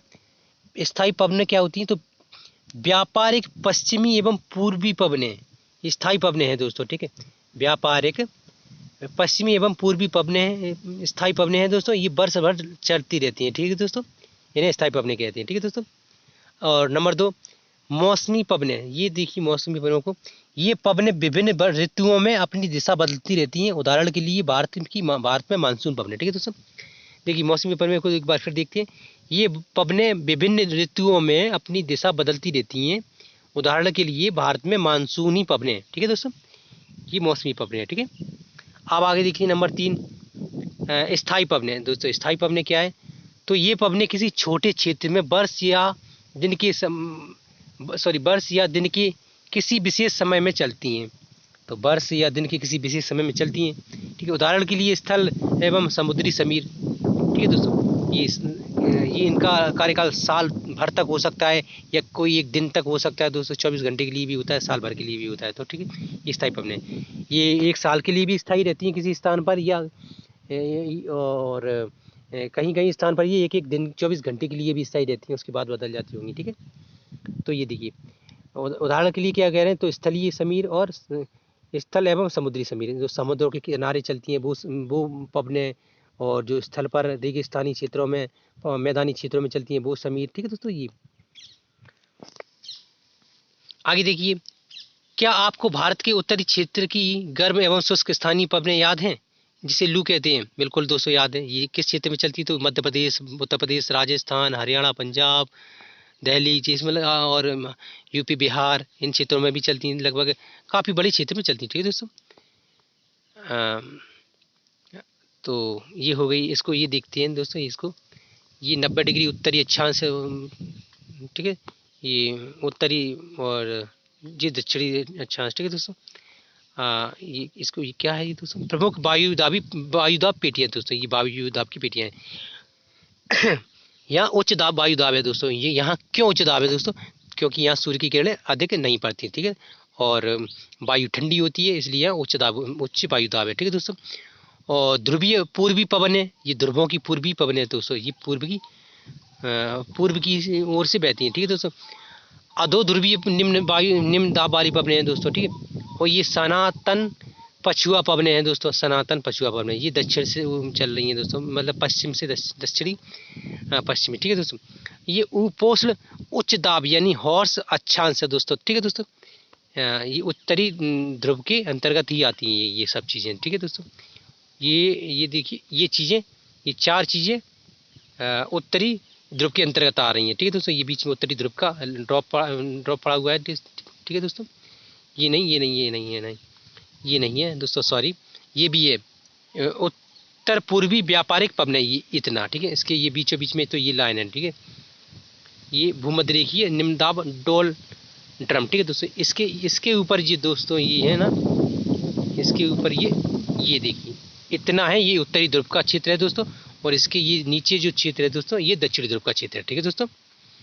आगे देखिए, अब नीचे से देखते हैं, ये उच्च दाब है। इधर भी देखिए सूर्य की किरणें लगातार नहीं पहुंचती, और ये यहाँ मौसम ठंडा रहता है यहाँ, इसलिए यहाँ पे उच्च दाब है, ठीक है। और ध्रुवीय पूर्वी पवनें दोस्तों, ये ध्रुवीय पूर्वी पवनें यहाँ पे कौन सी थी, तो ध्रुवीय पूर्वी पवनें यहाँ पर भी थी, और ध्रुवीय पूर्वी पवनें यहाँ पे भी थी, ठीक है। अधो ध्रुवीय निम्न दाब, ठीक है, अधो ध्रुवीय निम्न दाब यहाँ पर भी था, अधो ध्रुवीय निम्न दाब यहाँ पर भी दोस्तों, ठीक है।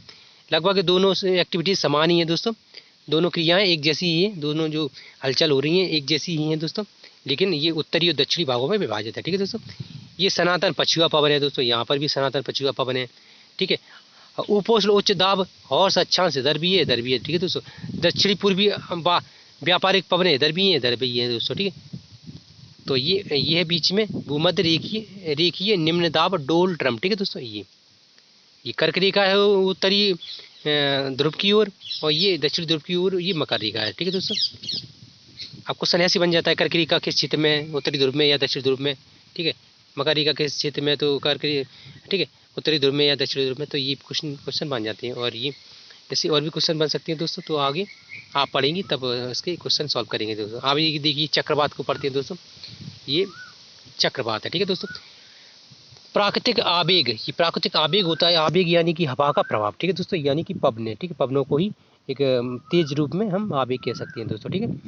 भारत के पूर्वी समुद्री तट पर स्थित उड़ीसा में बंगाल की खाड़ी में उठने वाले चक्रवातों का खतरा बना रहता है। कहाँ पर, तो भारत के पूर्वी समुद्री तट स्थित उड़ीसा में, ठीक है दोस्तों। उड़ीसा जो क्षेत्र है दोस्तों, राज्य है दोस्तों, यहाँ पर चक्रवातों का खतरा बना रहता है। और भी क्षेत्र है दोस्तों, ये एक उदाहरण के लिए लिया गया है, ठीक है दोस्तों।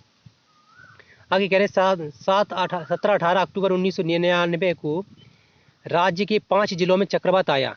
29 अक्टूबर 1999 में एक अन्य महाचक्रवात आया, जिसने राज्य के एक बड़े भाग में तबाही मचाई। मुख्यतः पवन का वेग, वर्षा एवं ज्वारीय प्रोत्कर्ष में से हानि हुई दोस्तों। इस मतलब जो बता रहे हैं कि 1999 में जो चक्रवात आया था उड़ीसा में, उसके बारे में चर्चा की जा रही है, ठीक है दोस्तों। कब आया था, 17-18 अक्टूबर, और उसके बाद 29 अक्टूबर, ठीक है दोस्तों। आगे कह रहे हैं कि हानियाँ हुई। 260 किलोमीटर प्रति घंटा की तक के वेग वाली पवन 36 घंटे से भी ज़्यादा समय तक चलती रही दोस्तों। 36 घंटा यानी कि लगभग 1.5 दिन तक चलती रही दोस्तों, ठीक है दोस्तों। और इसकी स्पीड क्या थी दोस्तों, लगभग 260 किलोमीटर प्रति घंटा, ठीक है दोस्तों। इससे स्पीड तो दोस्तों कारें चलती हैं, कारें भी नहीं चल पाती दोस्तों, सॉरी, कारों से लगभग 2-2.5 गुना तेज, ठीक है दोस्तों। जब कार अपनी फुल स्पीड में हो तो उससे भी 2.5 गुना तेज स्पीड से चल रही हैं ये पवनें, तो कितना नुकसान पहुंचाएंगे, ठीक है दोस्तों। आगे कह रहे हैं, तीव्र वेग वाली इन पवनों ने पेड़ों को उखाड़ दिया और कच्चे घरों को नष्ट कर दिया। अनेक औद्योगिक भवन एवं अन्य घरों की छतें भी उड़ गई। विद्युत आपूर्ति एवं टेलीफोन लाइनें पूरी तरह से कट गई। चक्रवात के फलस्वरूप लगातार 3 दिनों तक भारी वर्षा होती रही दोस्तों। तो ये बोल रहे हैं कि इससे कितना नुकसान हुआ, ये पेड़ उखड़ गए थे, है कच्चे घर गिर गए थे दोस्तों। उड़ीसा में वैसे भी कच्चे घर अधिक है दोस्तों, है ना, गरीब लोग बहुत है, टाइप्स अधिक है वहाँ पर, ठीक है दोस्तों। और कह रहे हैं औद्योगिक के जो भवन थे दोस्तों, जो बड़े बड़े इंडस्ट्रीज एरिया थे दोस्तों, उद्योग थे दोस्तों, कुटीर उद्योग थे, वो नष्ट हो गए दोस्तों। आगे कह रहे हैं और भी घरों की छतें उड़ गई दोस्तों, विद्युत आपूर्ति यानी कि जो बिजली सेवा थी दोस्तों वो नष्ट हो गई, टेलीफोन लाइन नष्ट हो गई, और भी जो सेवाएं थी दोस्तों वो भी कट गई होंगी, ठीक है। आगे कह रहे हैं कि चक्रवात के फलस्वरूप लगातार 3 दिन तक भारी वर्षा होती रही थी दोस्तों। चक्रवात के बाद 3 दिन तक वर्षा होती रही, उससे भी लोग प्रभावित हुए होंगे, यानी कि बाढ़ जैसी संभावनाएं हुई होंगी, बाढ़ आई होगी दोस्तों इसमें, है ना। आगे कह रहे हैं कि इस वर्षा के कारण उड़ीसा की प्रमुख नदियों में बाढ़ आ गई थी दोस्तों, वही बता रहे हैं। चक्रवाती पवनों के कारण उठी ज्वारी तरंगें स्थल पर 20 किलोमीटर तक आ गई थी दोस्तों, 20 किलोमीटर तक दोस्तों जो ज्वारी तरंगें थी दोस्तों, ठीक है। तो वो लगभग तट से, समुद्र की तट से 20 किलोमीटर तक अंदर तक आ गई थी दोस्तों, जैसे कि समुद्र के किनारे की 20 किलोमीटर अंदर शहरों में आ गई थी दोस्तों, उनसे भी हानि हुई हुई लोगों को, ठीक है। आगे कह रहे हैं कि और फलस्वरूप तटीय क्षेत्रों में भयानक तबाही हुई होगी ना, क्यों होगी, क्योंकि बाढ़ में समुद्र का भी जल स्तर मतलब बढ़ा, और उनकी लहरों से समुद्र के किनारे जितनी भी शहर बस्तियाँ बसी होंगी वो नष्ट हुई होंगी, है ना। आगे कह रहे हैं कि अचानक 7 से 10 मीटर ऊंचा ज्वारीय तरंगें आ गई। कह रहे हैं अचानक 7 से 10 मीटर ऊंची ज्वारीय तरंगें, 10 मीटर बहुत हो जाती है दोस्तों, लगभग 30 से 35 फुट 36 फुट ऊंची, है ना, यानी कि 3 मंजिल लगभग। आगे कह रहे हैं कि जिसके कारण तैयार खड़ी धान की फसल पूरी तरह से नष्ट हो गई। जो धान की फसल थी दोस्तों वो भी नष्ट हो गई, क्योंकि वो तो कुछ लगभग 4 फुट 2-3 फुट की रहती है, और वो काफ़ी लंबे समय तक वो बारिश हुई, उससे भी नष्ट हुई, और ये ज्वारी तरंगों से प्रभावित हुआ मतलब धान का खेत, तो वो भी नष्ट हो गया, है ना। तो देखिए ये कुछ सीन है दोस्तों, चक्रवात द्वारा विनाश। ये दोस्तों किस प्रकार का फोटो है दोस्तों, खींचा गया होगा उस समय, ठीक है। घर ही नहीं दिख रहे, पेड़ पौधे ही नहीं दिख रहे, पानी भी नहीं दिख रहा है यहाँ पे कुछ भी, है ना। तो जी आगे देखिए क्या कह रहे हैं कि इधर दोस्तों 25 अक्टूबर 1999 को पूर्वी पोर्ट ब्लेयर के निकट थाईलैंड की खाड़ी में अब दाब के कारण, अब दाब दोस्तों एक एक्टिविटी होती है जो दाब का मतलब एक विशेष अलग प्रकार का प्रभाव होता है दोस्तों, जो ना तो उच्च दाब होता है निम्न दाब होता है, बल्कि किसी क्षेत्र में विशेष प्रकार से सीमित क्षेत्र में दाब बनता है, तो उसको अवदाब बोलते हैं दोस्तों, ठीक है। आगे कह रहे हैं कि के कारण चक्रवात उत्पन्न हुआ, मतलब किसी क्षेत्र में किसी सीमित क्षेत्र में दबाव मतलब पैदा होगा और वायु का, तो उसको अवदाब कहते हैं, ठीक है। आगे इसको और अच्छे से समझेंगे। चक्रवात उत्पन्न हुआ और यह धीरे धीरे उत्तर पश्चिम दिशा में बढ़ा गहन होकर इसने महाचक्रवात का रूप धारण कर लिया दोस्तों, ठीक है। महाचक्रवात का रूप धारण कर लिया, क्योंकि तेज होता काफ़ी तेज हो गया होगा, ठीक है। आगे कह रहे हैं और 29 अक्टूबर को सुबह 10:30 बजे उड़ीसा के इरेसामा एवं बालीकुडा के बीच के क्षेत्र को प्रभावित किया दोस्तों। तो दोस्तों यही दोस्तों फिर दोबारा आया था 17-18 के बाद, ये 29 को भी आया था, ठीक है दोस्तों, उड़ीसा में। तो काफ़ी मतलब नुकसान हुआ इस क्षेत्र को, ठीक है। आगे कह रहे हैं इस महाचक्रवात ने भुवनेश्वर, कटक और उन 28 तटीय नगरों सहित उड़ीसा के पूरे तट को बर्बाद कर दिया, यानी कि 28 तटीय नगरों को बर्बाद किया, और उसके साथ लगभग पूरे तट को ही मतलब बर्बाद कर दिया था, ठीक है दोस्तों। आप ऐसे समझते हैं कुछ क्षेत्र बची होंगी तो वो क्या है ना, क्या मायने रखती है इतने बड़े इलाके को बर्बाद होने में, है ना। वो तो राहत कार्यों में भी बेचारी लगी हो रही होंगी, है ना। जो क्षेत्र बच गए वहाँ पे जो रह रहे होंगे वो बेचारी राहत कार्यों में लगी होंगी, है ना। आगे कह रहे हैं या उन जो प्रभावित हुए होंगे तो वो उन क्षेत्रों में पलायन कर गए होंगे, है ना। आगे कह रहे हैं इससे लगभग 130 लाख लोग प्रभावित हुए थे दोस्तों, लगभग 130 लाख, ठीक है। बहुत बड़ी संख्या में पशुओं की मौत हो गई थी दोस्तों। धान, सब्जियों एवं फलों की खड़ी फसलों का भारी नुकसान हुआ, खड़ी फसलों को भारी नुकसान हुआ दोस्तों, है।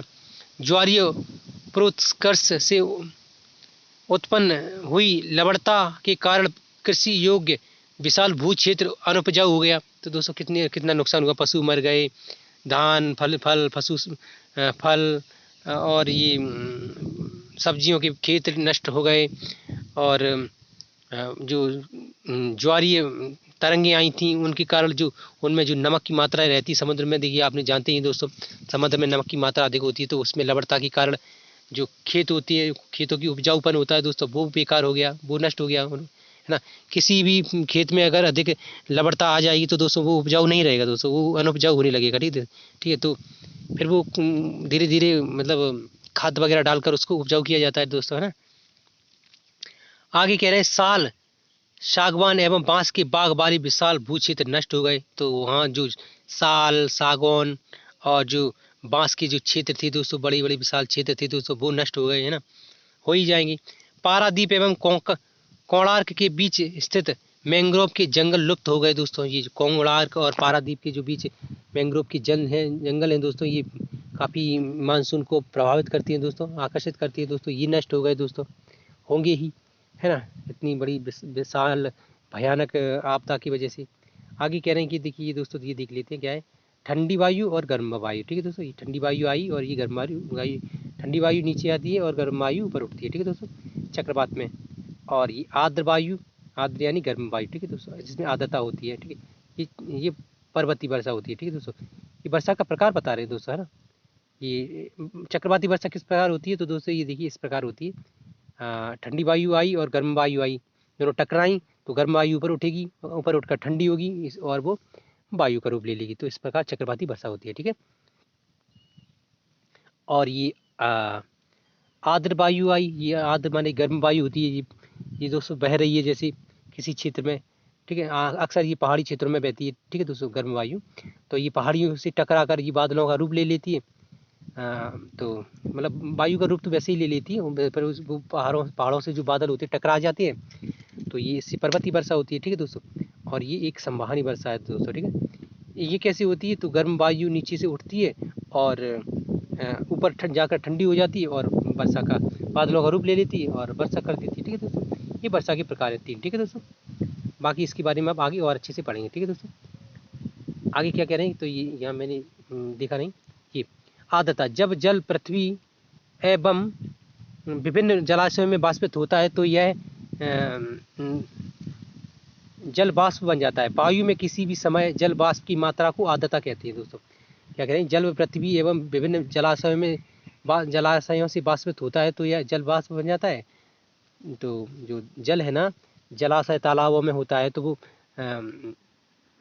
सूर्य की किरणों के कारण, सूर्य की गर्मी के कारण, है ना, ये बाष्पित होता है, उड़ने लगता है। ठीक है दोस्तों, हमें दिखता नहीं है, हालांकि दिखता भी है कभी कभी, तो कोहरे का टाइप का जैसा, तो मतलब बाष्पित होता है और यह जल वाष्प बन जाता है। ठीक है दोस्तों, गैस के अंबार। ठीक है दोस्तों, और वायु में किसी भी समय जल वाष्प की मात्रा को आर्द्रता कहते हैं। वायु में जो जल की मात्रा उसे होती है उसे आर्द्रता कहते हैं। ठीक है दोस्तों, जब वायु में जल वाष्प की मात्रा अत्यधिक हो जाती है तो उसे हम आर्द्र दिन कहते हैं दोस्तों। आर्द्र दिन मतलब जैसे कि मतलब आप आर्द्र दिन ऐसे समझ सकते हैं जैसे कि ह्यूमिडिटी, है ना, जैसे ह्यूमिडिटी इंग्लिश शब्द मैंने बता दिया।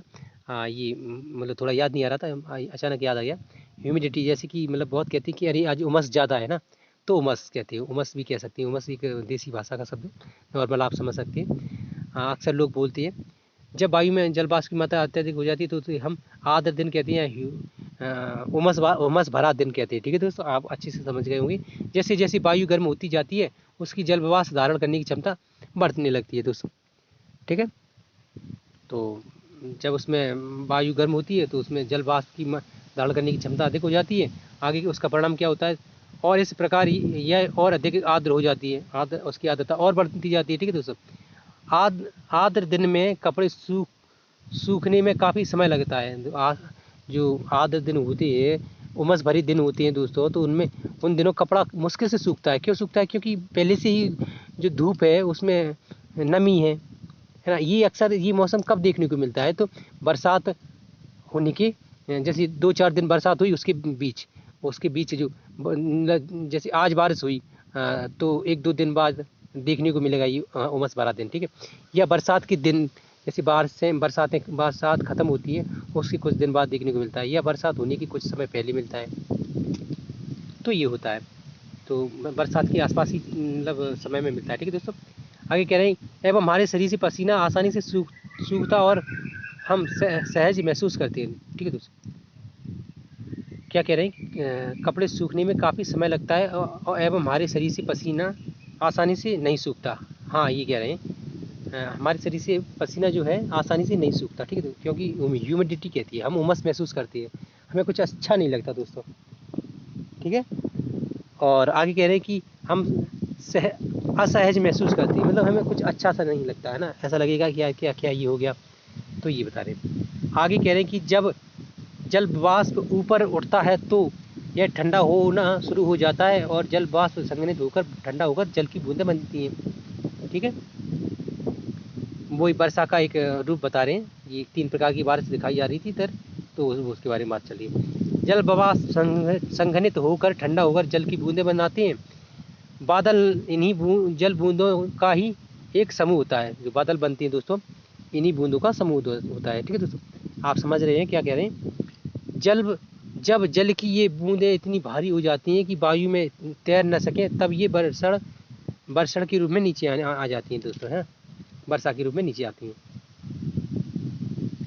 तो बादलों का रूप ले लेती हैं, उसके बाद ये बरसात का रूप, मतलब बारिश होने लगती है, वो ये मतलब चीज़ बता रहे हैं। आप इसको दोबारा से पढ़ सकते हैं दोस्तों और अच्छे से याद करें, ठीक है। आकाश में उड़ते हुए जेट हवाई जहाज अपने पीछे सफ़ेद पथ चिन्ह छोड़ते हैं। इसके इंजन से निकली नमी संघनित हो जाती है। वायु के गतिमान रहने की स्थिति में यह संघनित नमी कुछ देर तक पथ के रूप में दिखाई देती है। तो वही ऐसा बता रहे हैं, जैसे कि एक उदाहरण के रूप में बता रहे हैं, जैसे कि कोई जेट विमान होता है, आपने देखा होगा कभी कभी आसमान में कि वो उसके पीछे धुआं सा है, वो स्थिर रह जाता है। तो वही वो इसी भी प्रकार की क्रिया होती है, ठीक है दोस्तों। आगे कह रहे हैं पृथ्वी पर जल के रूप में गिरने वाला बरसड़ वर्षा कहलाता है दोस्तों। जो बरसड़ होता है उसी को वर्षा कहते हैं, ठीक है। वो जल के गिरने की क्रिया को बरसड़ कहते हैं या वर्षा कहते हैं, ठीक है। तो ज़्यादातर भौम जल वर्षा जल से ही प्राप्त होता है। जैसे कह रहे हैं जो ज़्यादातर भूमि से जल हमें प्राप्त होता है वो वर्षा का ही जल होता है। क्यों होता है?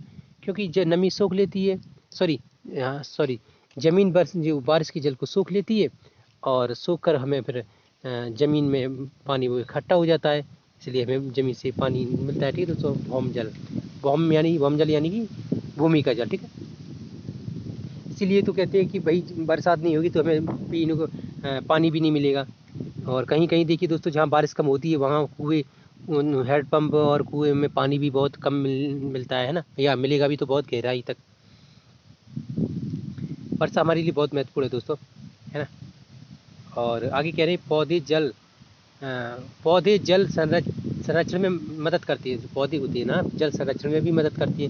तो मैं दोस्तों एक बार फिर आपसे अपील करूँगा अपने जीवन में अधिक से अधिक पेड़ लगाकर अपने पर्यावरण को सुरक्षित करें और संरक्षित करें और पर्यावरण में जो अपनी जो कुछ भी भूमिका है अदा करें, ठीक है दोस्तों। आगे कह रहे हैं कि जब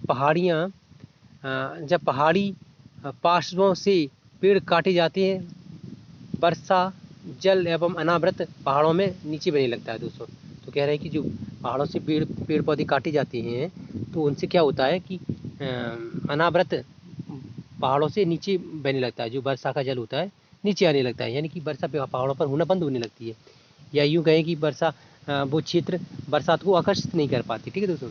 जिन क्षेत्रों में अधिक पेड़ पौधे होंगे वो क्षेत्र वर्षा को आकर्षित करती है ना। इसका भी एक अलग रीज़न है दोस्तों, ये मतलब आप आगे पढ़ेंगी तो अच्छे से समझ में आएगा। यहाँ पे दिया नहीं गया इसलिए हम बनाकर आपको क्या समझाते हैं। एवं नीचे इलाकों में बाढ़ का कारण बनती है दोस्तों। तो कहने का तात्पर्य ये पेड़ पौधे जो पहाड़ों पर काटी जाती हैं तो उसका प्रभाव होता है कि जो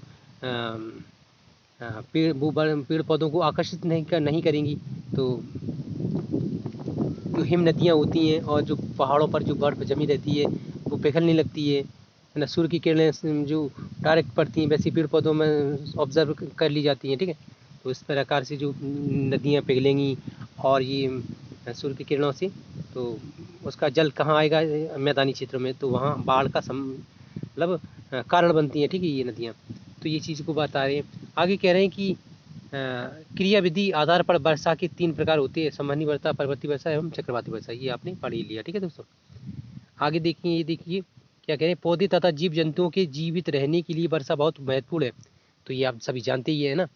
इससे धरातल को ताज़ा जल प्राप्त होता है। यदि वर्षा कम हो तो जल की कमी तथा सूखा हो जाता है दोस्तों, ये भी आप जानते ही है ना, क्या बताना। इसके विपरीत अगर वर्षा अधिक होती है तो बाढ़ का खतरा हो जाता है ना। तो कहने का तात्पर्य ये, वर्षा सीमित मात्रा में होनी चाहिए, अधिक हो जाएगी तो बाढ़ आ जाती है, और कम होगी तो सूखा पड़ जाता है। यानी कि हर चीज़ संतुलन में है, कितनी ज़रूरी है दोस्तों, है ना। आगे कहना ये क्या है, क्या आप जानते हैं वर्षण के दूसरे रूप में हिम सहित वृष्टि तथा ओला है। वर्षण का दूसरा रूप क्या है, तो हिम हिम सहिम वृष्टि एवं ओला, ठीक है दोस्तों। तो ये अब दोस्तों, ये इधर कक्षा 7 के छात्रों के लिए जो महत्वपूर्ण क्वेश्चन है वो दिए गए हैं, ठीक है। तो इनको हमें पढ़ना ही नहीं है, ये उनके काम का है, ठीक है दोस्तों। आगे यहाँ कुछ नहीं बचा, ठीक है दोस्तों। ये धूप वाला दिन है, ये मतलब हमें कुछ ज़्यादा महत्वपूर्ण नहीं है। तो दोस्तों, ये वीडियो ख़त्म हुई दोस्तों। तो दोस्तों, वीडियो पूरी देखने के लिए धन्यवाद। हमारी वीडियो को शेयर करें दोस्तों, सब्सक्राइब करें हमारी चैनल को, हमारी वीडियो को लाइक करें दोस्तों। Thank you.